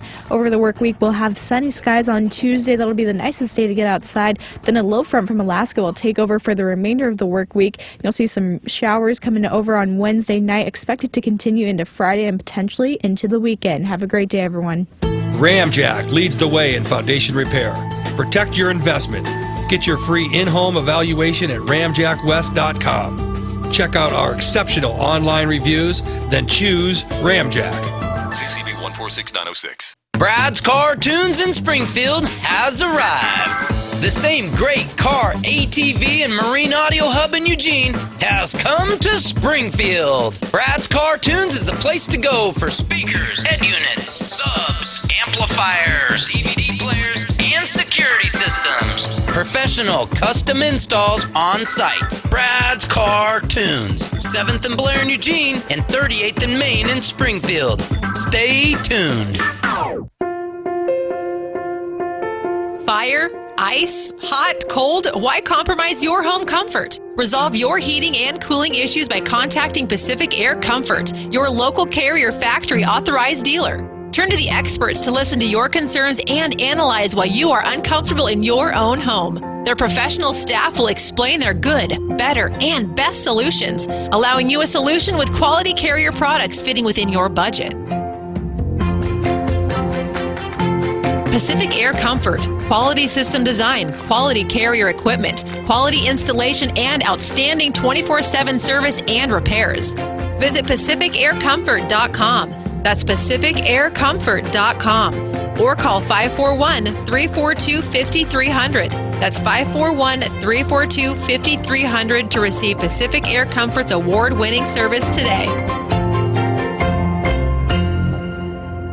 Is your body getting enough protein every day? Try Max Pro at Max Muscle. These protein shakes are packed with protein, very low carbs, and zero sugar. Chocolate malt, strawberry banana smoothie, blueberry, and more. Max Muscle. Try it before you buy it. Franklin Boulevard, across from the Market of Choice. Built for business. In business, time is money. In business, money is also money. No wonder nearly 1,000 businesses choose Comcast Business Internet over DSL from the phone company every single day. Not only is it up to 5 times faster, it's actually a better value when you go with the fastest plan. So take a minute out of your busy schedule and call Comcast Business. It will be well worth your time and your money. Switch to Comcast Business Internet. Then add voice and TV for just $34.90 a month. And ask about our 2-year price guarantee. Call 800-501-6000 or visit ComcastBusiness.com. Comcast Business. Built for business. Offer ends 5/31/16. Restrictions apply. Limited to one voice line and private view TV for new customers. 2-year contract required. Requires Comcast Business Internet at an additional monthly charge. Equipment taxes and fees, including broadcast TV fee extra. Savings claim based on cost per megabits per second. Compares Comcast 100 megabits per second and 20 megabits per second DSL downloads. The Wake Up Call. Get in, hang out, and hold on. Thanks for joining us. Here's what's going on. They will find themselves in the same situation that Greece is in. Public safety is first. We do this every 10 years. We had 10 years to get this together. It's News Radio 1120, KPNW.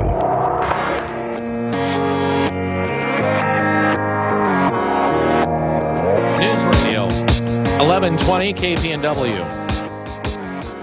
Thanks for being with us this morning. Well, we were talking about it a little bit earlier, and I guess the number is closer to 30 years. I think I'd said 25 years. It's been 30 years since the moving Vietnam Veterans Memorial has been in Lane County. It was at Skinner Butte Park many years ago, 30 years ago, and it is coming back. To talk a little bit about this morning are a couple of individuals that are involved in trying to bring the wall here, and that would be Lieutenant Colonel or retired Lieutenant Colonel Dick Norton, who is the committee chair, and retired Lieutenant Colonel Pat Simpson, who's doing the public affairs for this. And they join us now on the Wake Up Call. Gentlemen, thank you for being with us. As Rob mentioned before we got on the air, this is the first time that we've had 2 retired lieutenant colonels in the studio at exactly the same time. Good job. Well, thank you, and thank you for having us on the air. We appreciate this time. It's our pleasure. So, originally, who came up with the idea, or who decided that it was time to bring the wall back to Eugene and Skinner's Butte? Well, the Emerald Empire chapter of Military Officers Association of America, which we're located here in Eugene, we joined the 50th commemorative anniversary organization, and one of our commitments was that we would put on some sort of a public awareness of the anniversary, and that's when the thought of getting the moving wall. So Colonel Simpson was the one who kind of made the initial contact. So Pat, you want to explain how you did that? Take it up from there. Well, we contacted the moving wall. It's it's Combat Veterans Limited out of White Pines, Michigan, and they constructed this wall 2 years after the wall in Washington, D.C. was constructed, and with the idea of being able to travel around the country, so people who weren't able to travel to Washington, D.C. would be able to see a replica of the wall.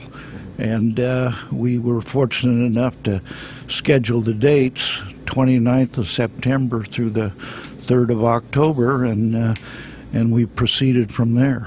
How does one go about getting on the tour? Well, they schedule a year in advance, and what I did was I just went on the internet and found that there's other moving wall organizations, and I contacted. There's one that's part of the actual wall in Washington D.C. that travels, and then there's this one out of White Pines, Michigan. And I contacted both of them. I got a response from the one in Michigan, and we proceeded from there.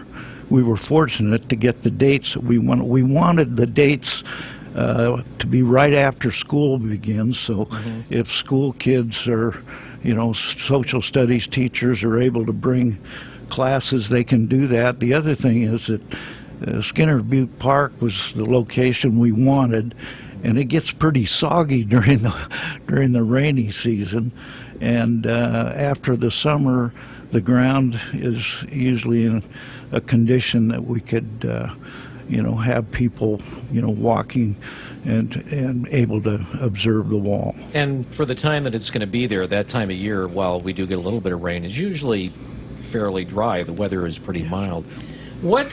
How much does it cost to bring something like this, which is a scale replica of what they have in Washington, D.C.? I mean, the thing is huge.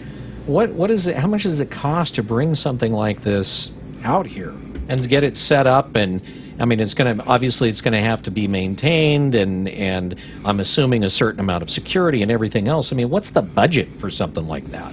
Historically, looking back at other organizations who have hosted the wall, the general funding is somewhere between $35,000 and $40,000. And so that's our goal, is to try to raise, at this point, about $35,000, of which we have been able to raise about $7,000 to date, but we've just begun our fundraising. But we've had some good contributors. That John Murphy from Murphy Plywood, he donated $2,500, and we've had other donations from Jerry's Home Improvement, and eWeb has stepped up to the plate. They have provided us with the lighting and all of the generators that would be required to take care of the sound system and other needs. So they've done a great job. Eugene Generals, Eugene Emeralds, they're played a part in the donations, and I just got a call yesterday from Pacific Continental Bank. They're going to donate. So we're moving along slowly, but we do need additional funding. Yeah, if there are businesses that would like to be added to that list, how do they go about doing that? Yeah. Well, they can go to GoFundMe. That's probably the easiest way. And if you're familiar with GoFundMe, it's www.gofundme.com/V5X5-3TA4. Now, on the air, that's kind of hard to... But somebody's got a pencil right there. You certainly came up with a very easy to remember title there after the backslash. Lost me at V. That's a lost me at 5. So I know. What's another way? I mean, who can they reach out to maybe in the community if they can't remember V5XG whatever? What's another way? Well, they can certainly call Pat Simpson or myself. My number is 541-344-8800. All right. And is there a website that is set up for this that folks might be able to go to as well, where they can get some? It's www.emeraldempiremoaa.org. Okay, emeraldempiremoaa.org. Correct. It's how big a job? I mean, as you're looking at this now, I know that a couple of years ago, probably when you first came up with the idea, that it's like, oh, we're going to do this. Now that you're in the middle of it, How time-consuming and how difficult is the job? And either one of you can pick this up. Pat, you want to? Well, our committee's been meeting every 2 or 3 weeks. We probably have a dozen and a half people that are actively involved. We're adding volunteers. We're going to need a lot of people during those 4 days that we have the ball here. And there's a lot of ancillary things, arranging for security, arranging for just setting up a site. We're in the process of trying to find surplus tents and canopies and all the things that would go with this, and it's the time moves fairly fast. We really got started about a year out, and now we're only little over 4 months away.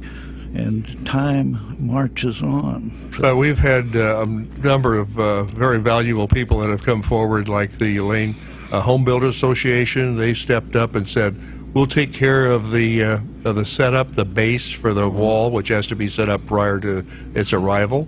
And that takes quite a bit of doing. It's you have to do a site survey, you have to make sure that it's level, and all those things have to be taken into consideration. Right. Colonel Norton, you were talking about some of the things that were going to be a part of the opening event, which sounded spectacular. On the 29th, which is a Thursday, right at noon, we will begin the program, and we'll start it with the playing of the Star Spangled Banner by the 234th Army Band. We have an honor guard from the military department in Salem. And we have 3 F-15s coming in to do a flyover down the river right in front of Skinner Butte Park. Then we'll do a pitch-up for a missing man formation, and then we'll do a formal POW MIA presentation with the table and all the things that go with that ceremony. Quite a day. Yeah. Keynote speakers will be John Reese, our city manager, and representative from Peter DeFazio's office. What does it mean to you, both you gentlemen, to see this happen? I mean, for people out there that I think I don't know if Colonel Norton, if you had seen the actual wall, but I know you had Pat, you'd seen the actual one before, and to see this come to Eugene. Well, Colonel Simpson's got 2 tours in Vietnam. He can probably best tell you how it feels to know that wall is coming. Well, the Vietnam War affected everybody, and there's probably every family that had, some contact and maybe know of a loss, maybe had a loss within their own family, and the wall memorializes those who were lost, and having the wall and having people able to view it, find a name that has some meaning to them, gives some closure or some sense of at least recognizing the sacrifice.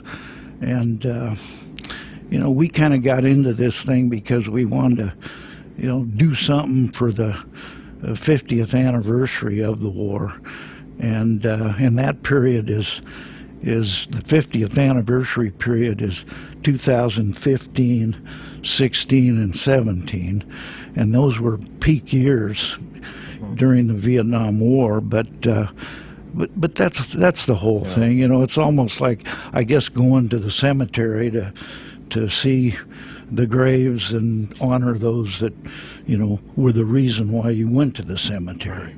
On Memorial Day. Where just out of curiosity, where in Vietnam were you stationed out of? Where did you serve in? My first tour was, I was assigned to the 1st Cavalry Division. I spent 4 months in the division headquarters, and we were in 2 Corps, which is the central part of South Vietnam.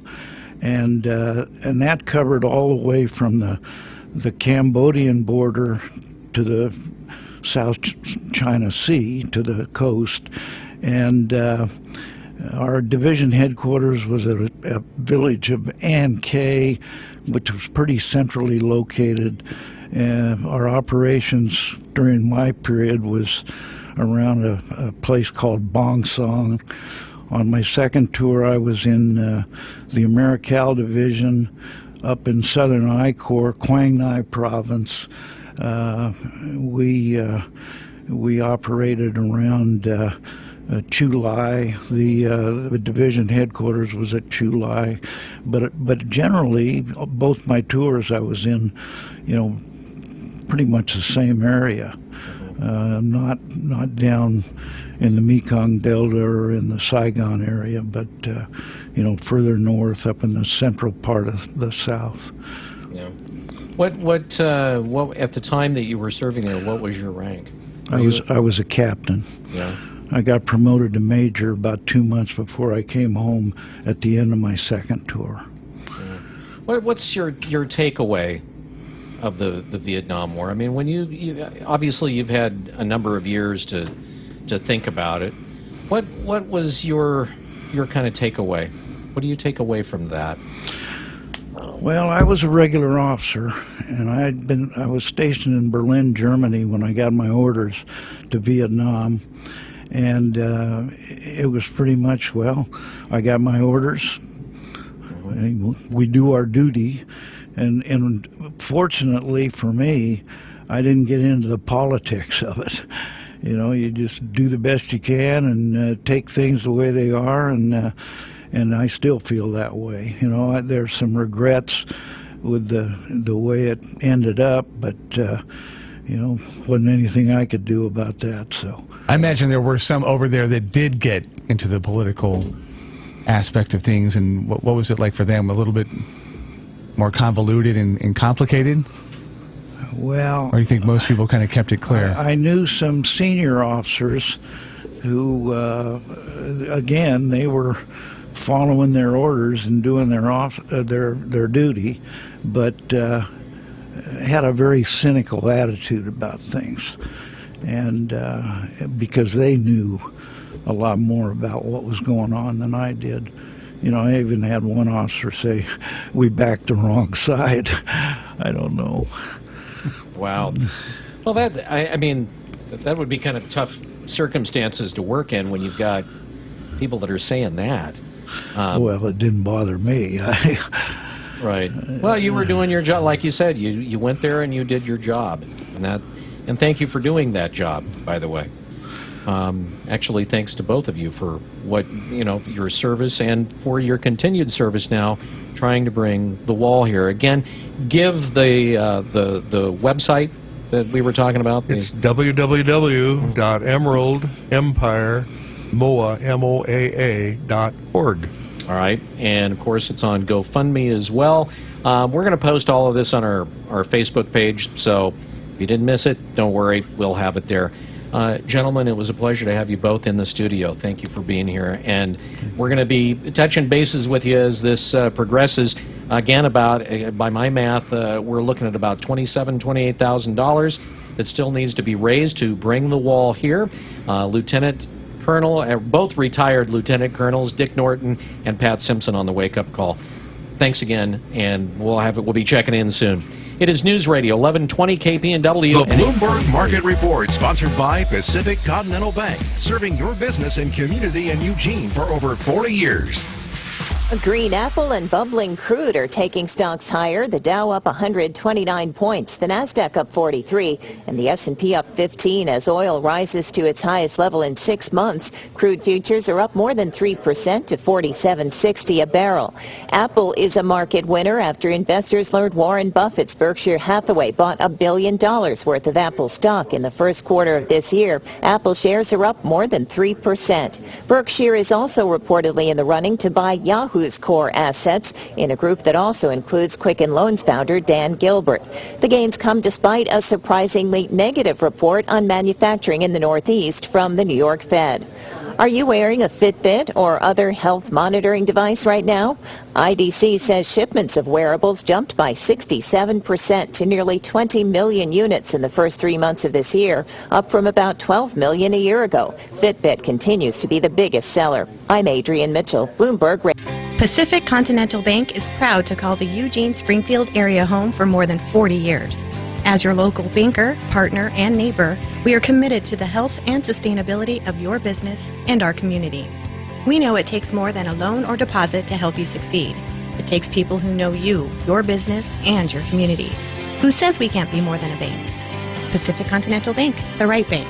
Learn more at therightbank.com. Member FDIC. Spring into camping at the RV Corral. New Winnebago trailers from $16,995. New Hideout trailers from $14,995. And the new Cougars from only $21,995. Check out Lane County's best selection of Winnebago Class A's and C's. Allegro by Tiffin, the Sunseeker lineup. And now RV Corral is the new dealer for Fleetwood Motorhomes. New or used toy hauler, trailer, fifth wheel, diesel or gas. Think award-winning RV Corral. Highway 99 or RVCorral.com. Why go anywhere else? And now for a message from Gerber Life Grow Up Plan. Attention parents and grandparents, do you want to help give your child a great financial head start in life? You can. For just pennies a day now, you can give them $10,000 in whole life insurance that doubles to $20,000 at no extra cost during age 18. Later on, regardless to their health or job, your child has a right to buy additional coverage at adult rates, providing total coverage of up to $100,000. The Grow Up Plan also builds cash value you can borrow from. Low childhood rates that lock in for the life of the policy, benefits that double, plus the right to add more. That's security and valuable protection from Gerber Life, a name known and respected for generations. Get started now. Call Gerber Life Grow Up Plan at 800-372-4043. That's 800-372-4043, or visit us at mygrowupplan.com. Remember, it costs you just pennies a day now. For free information or to sign up now, call 800-372-4043. Gerber Life Insurance Company, White Plains, New York 10605. Policy Form Series GPP 12. Policy Form ICC 12 GPP. The Grow Up Insurance policy contains terms which may affect the benefits provided. Please contact us for costs and details of coverage. Interest rates apply to any policy loans. Keep District Attorney Patty Perlow fighting to protect you. District Attorney Patty Perlow is fair and honest. Before becoming District Attorney, Patty Perlow's tenacity put in prison a former law enforcement deputy who had raped his teenage daughter.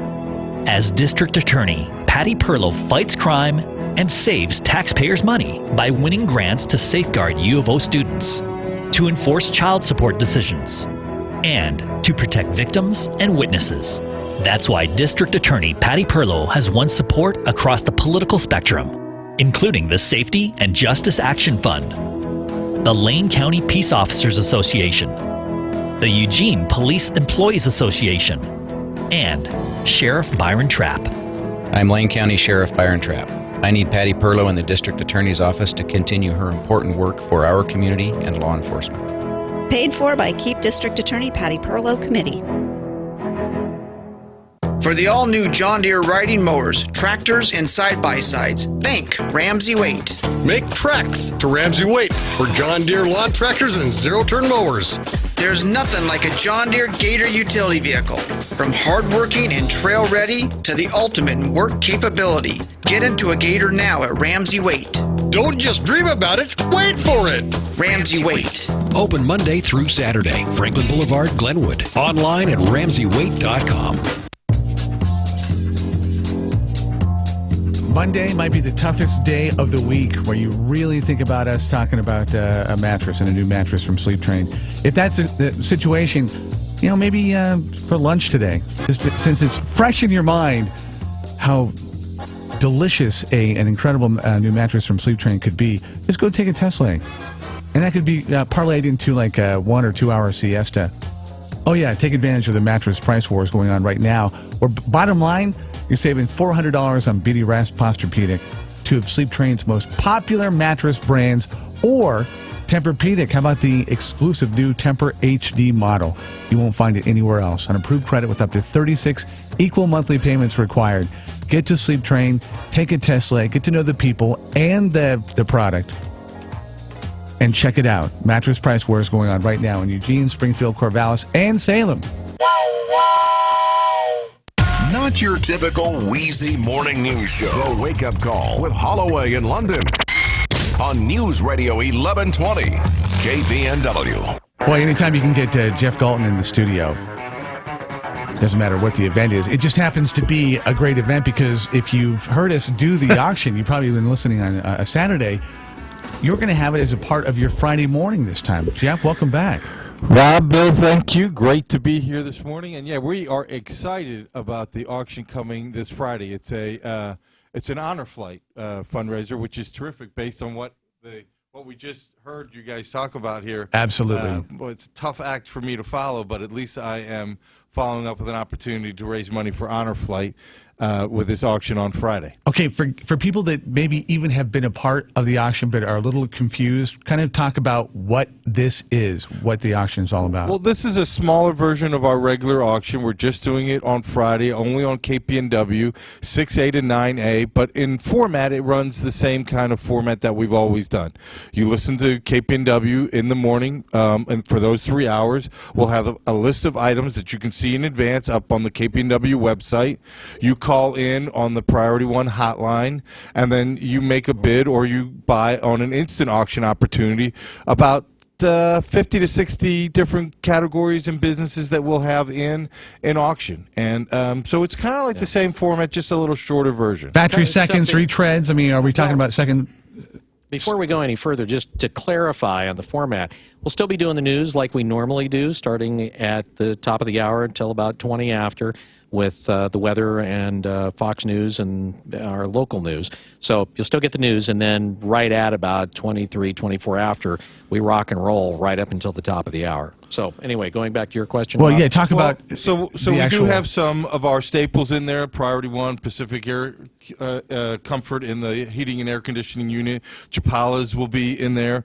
But we do have some new stuff. The Vinny's Barbecue was just added on Friday. Now, if you're not familiar, Vinny's Barbecue is out on Highway 58 in Pleasant Hill, and I happened to sample it Thursday night, and oh my God, their beef brisket, if I could say that, beef brisket is so good.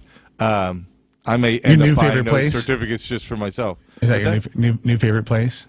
No, I still like Chipino's. If I'm in Pleasant Hill, I still like man, Chipino's. Vinny, you just got slammed. I'm sorry. Boom. They're nice though. They're nice people, Damn. but it's a beautiful barbecue and great food. Bill, you added just a bunch of new stuff from Gun Runners. Yep, Gun Runner Arms. We're going to have a Colt. 1911. It's a 9mm 1911 with a match grade barrel. Very nice pistol there. It's a $8.99 I think is the normal list on that. You're going to get it auction priced. We've also got a Liberty. They call it an ammo vault, but it's more like a ammo safe. But you could put, like, for instance, handguns and the like in it. It's not a huge safe, but big enough. It's about 5 feet tall.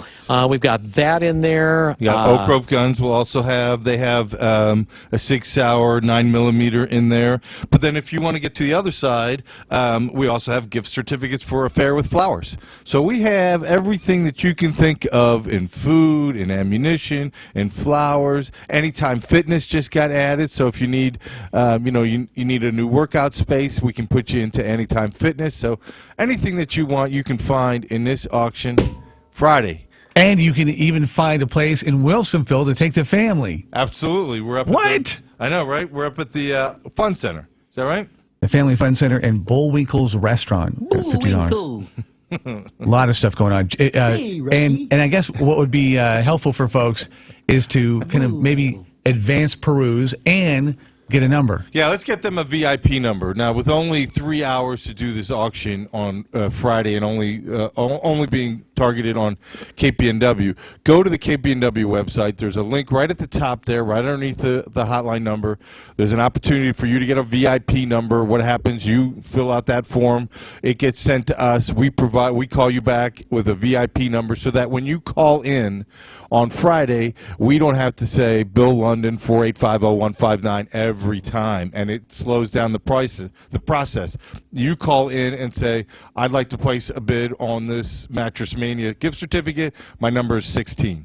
Boom, you're done. We go to the next. It helps us, it helps you, and it helps us to get accurate so that when our operators are writing down Fast and Furious, that if they misspell your name or they miss a number on your phone number and get it wrong, you call us on Monday and said, how come I didn't get this item? Mistakes happen. We're human.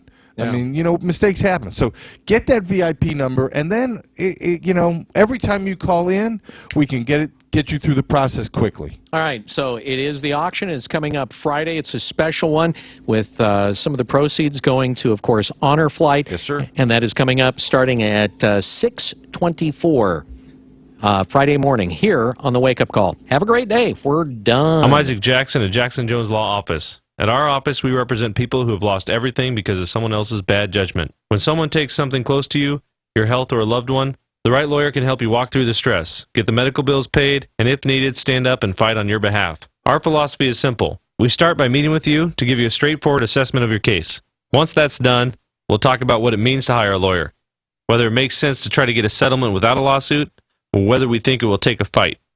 Our office specializes in wrongful death cases, accidents involving drunk drivers, and victims in violent car accidents. We want to help you move on, but if we need to, we will stand up and we'll fight for you. Call me, Isaac Jackson, at 541-556-9797.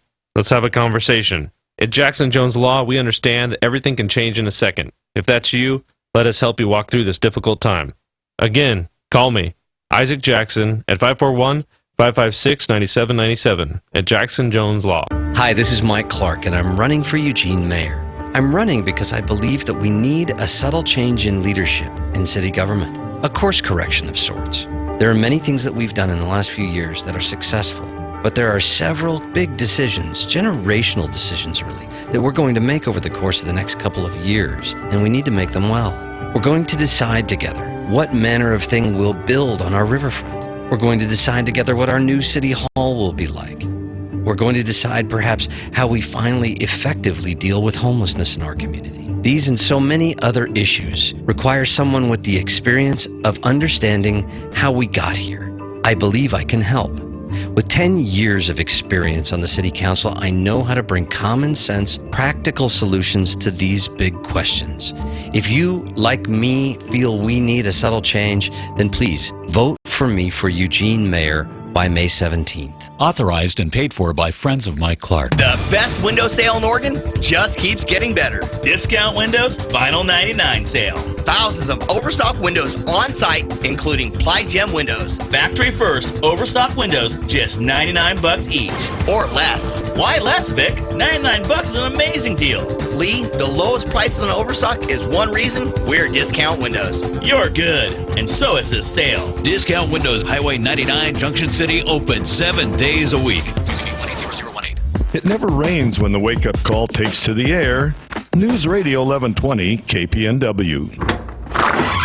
Hi, I'm Ray from Cut Rate Construction, here to replace your roof. Okay, and what's that for? Cutting off shingles. This might leave some holes.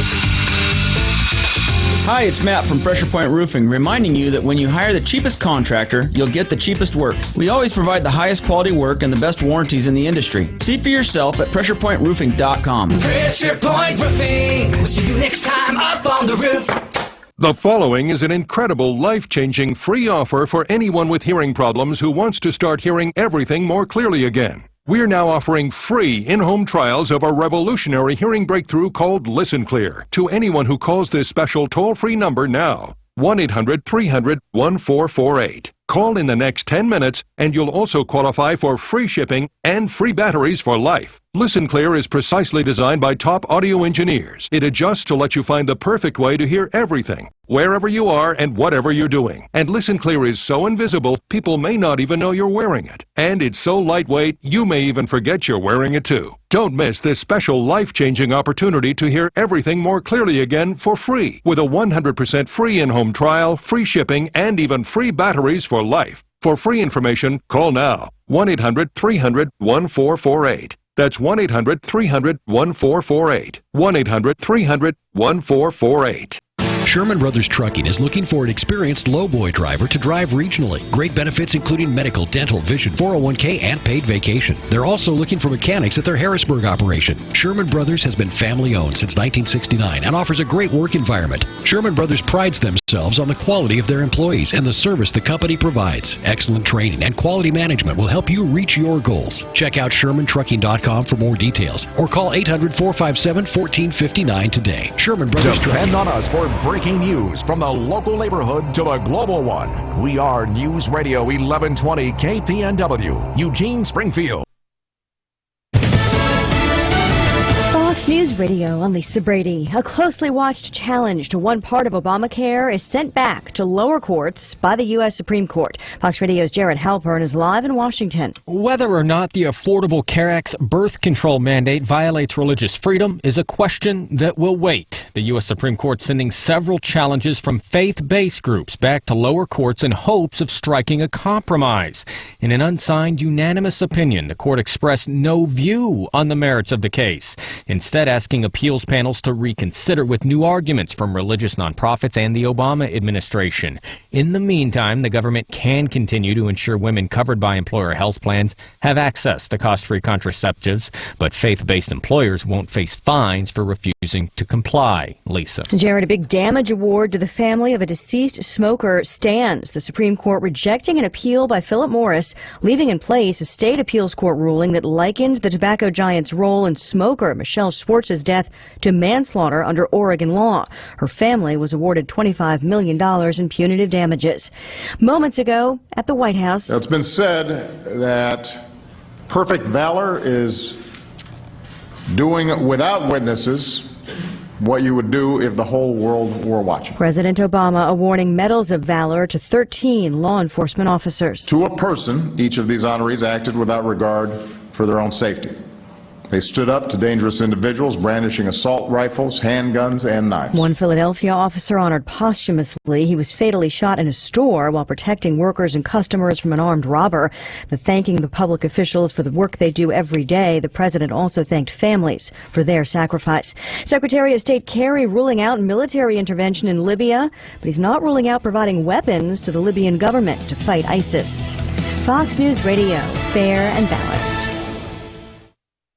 Not available in all states. Introducing the most exciting new franchise opportunity in years. Reese and Irvy's world's first frozen yogurt vending robot. The revolutionary high-tech, first-of-its-kind approach to frozen yogurt franchising. These robots are a huge hit in malls, movie theaters, supermarkets, practically anywhere. If you're looking to start your own franchise and be the first in your market to unveil this exciting high-profit kiosk, find out how we can help you secure premium locations. Locations are going fast, so act now. Just go to froyofranchising.com. That's froyofranchising.com. Is the economy booming? Why is the stock market up? Hey, it's an election year. Anything goes. No matter who wins, stocks look overbought. Move into silver. Use your retirement account. Do it right. Why pay setup and storage fees? Special offer. Free setup and storage fees. Learn how. Call Goldworth. Request your guide free. 800-257-GOLD. 800-257-GOLD. 800-257-GOLD. Visit Goldworth. The Oregon guard threads a pass to his big man. Slam dunk. Precision counts, whether it's a big game on the line or your quality of life. I had excruciating pain in my cheek and jaw, a condition called trigeminal neuralgia. My doctor recommended Sacred Heart Gamma Knife Center. The physicians used highly focused, precise radiation beams to target the nerve. Game over for Mary's pain in just a few weeks. If you have severe facial pain, ask your primary doctor or specialist about Gamma Knife. Visit peacehealth.org/Gamma Knife to learn more.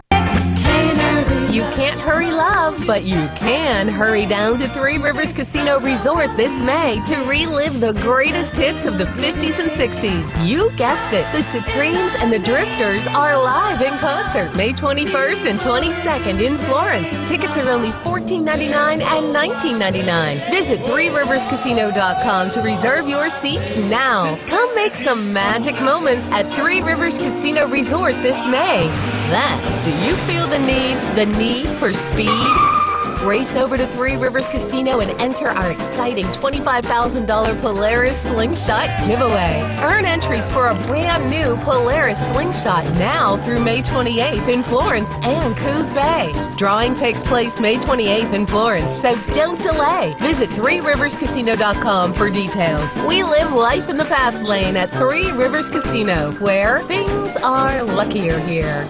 Coming up this Thursday, it's another Thirsty Thursday, brought to you by KPNW and Widmer Brothers, along with Western Beverage. We're going to be out at Sam's on Franklin. All the fun starts at about 4 o'clock in the afternoon. It goes until 7, and we invite you to come on out and join us. Tip back a brew or two and chat and maybe even win some great stuff. We'll be giving away some beer signs. We also have Weird Al Yankovic tickets. It's going to be great fun this Thursday at Sam's on Franklin, brought to you by Widmer Brothers Beer and KPNW. Think you're fat? You might just be bloated. Find out by calling now for a free trial of New Biotics, the new breakthrough that flattens bloated bellies fast. For a free trial, call 1-800-400-1022. Strict limit of 1 per household. I used to be plagued by potbelly and constant bloating. After taking New Biotics, my belly flattened and continues to get flatter. My sense of bloating and discomfort is gone. If you've got a big belly, you might not be fat. You might just be bloated. New Biotics is scientifically formulated with natural ingredients to flatten bloated bellies fast by cleansing pounds of rotting food and toxic sludge from your body. It even combats periodic heartburn and acid reflux. If your belly flattening results are too dramatic, simply reduce use to every other day. Think you might be bloated? See how much flatter New Biotics makes your belly. But hurry, call now for details while we're still giving it away for free. 1-800-400-1022. That's 1-800-400-1022. 1-800-400-1022. It's 9:06 and time for Rush. Rush Limbaugh on News Radio 1120 KPNW.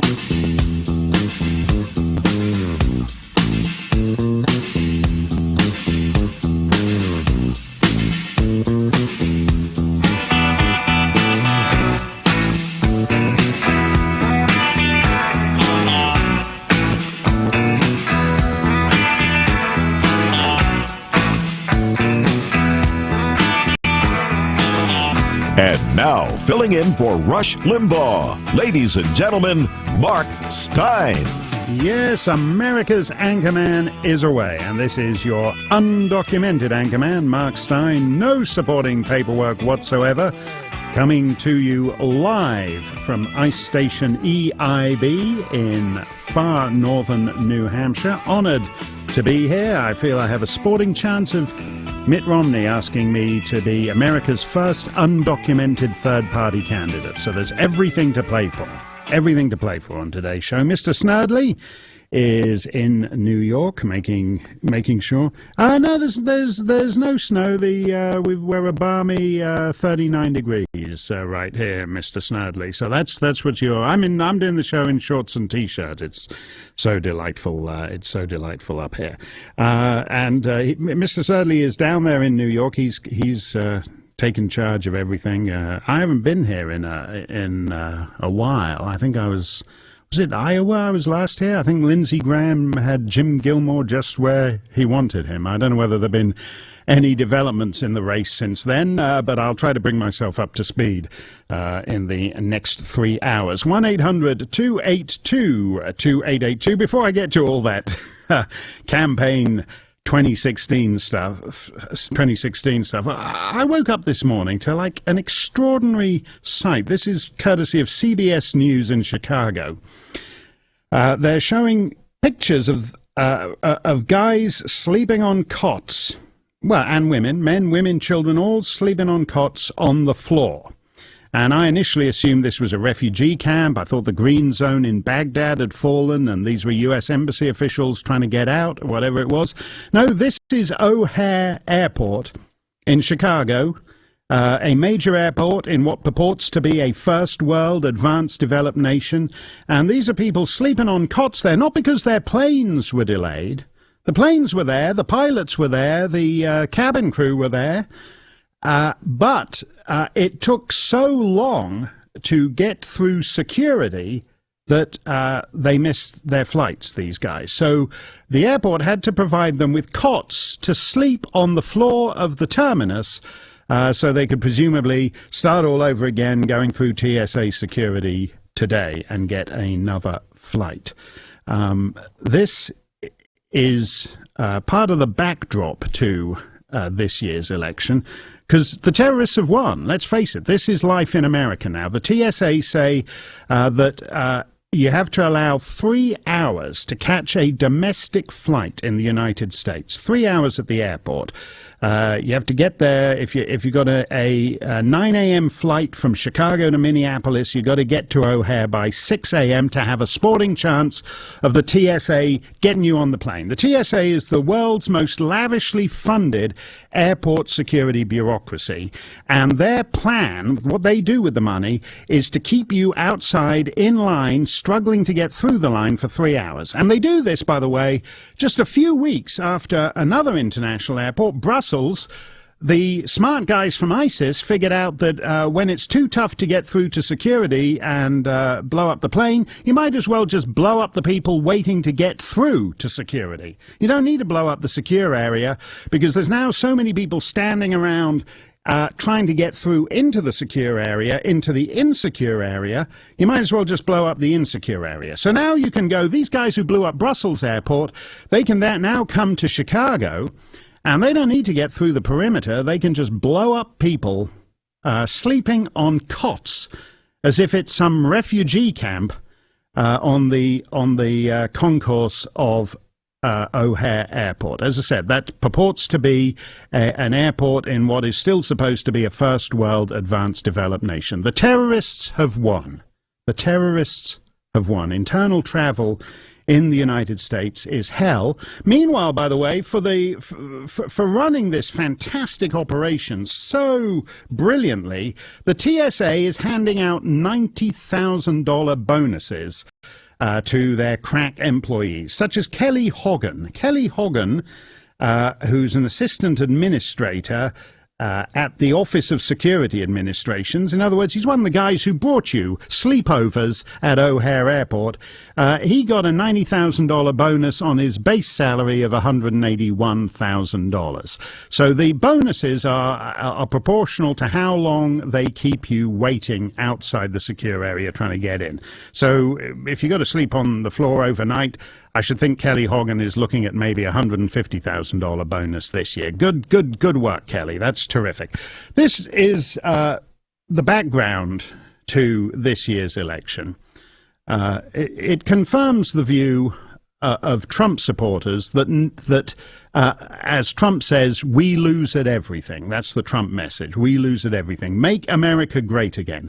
Because in America where you go to catch a routine domestic flight and the plane's there and the pilot's there and I was going to almost said stewardesses, which would have been an unforgivable faux pas. The cabin crew are there. They're all there, but you're not allowed to get on the plane because it takes you 3 hours to get into the secure area. This is insane. And this is what so much of daily life looks like now. And Trump won the GOP nomination by saying this isn't good enough. This bipartisan view of the big government bureaucratic state isn't good enough. 1-800-282-2882. We'll get to all the important, I just wanted to get that off my chest. But we'll get to the important stuff now, which is whether Trump ill-treated a woman on a date in 1973. This is the big New York Times story about Trump's treatment of women. Which they say crosses the line. That was the headline, crossing the line. They went all the way back, I think. I think the earliest encounter with a person of the opposite sex there, it goes back to the early 1960s. So Trump was on this date around about the same time that Ted Cruz's dad was in the Texas Book Depository with Lee Harvey Oswald. That's how far this thing goes back.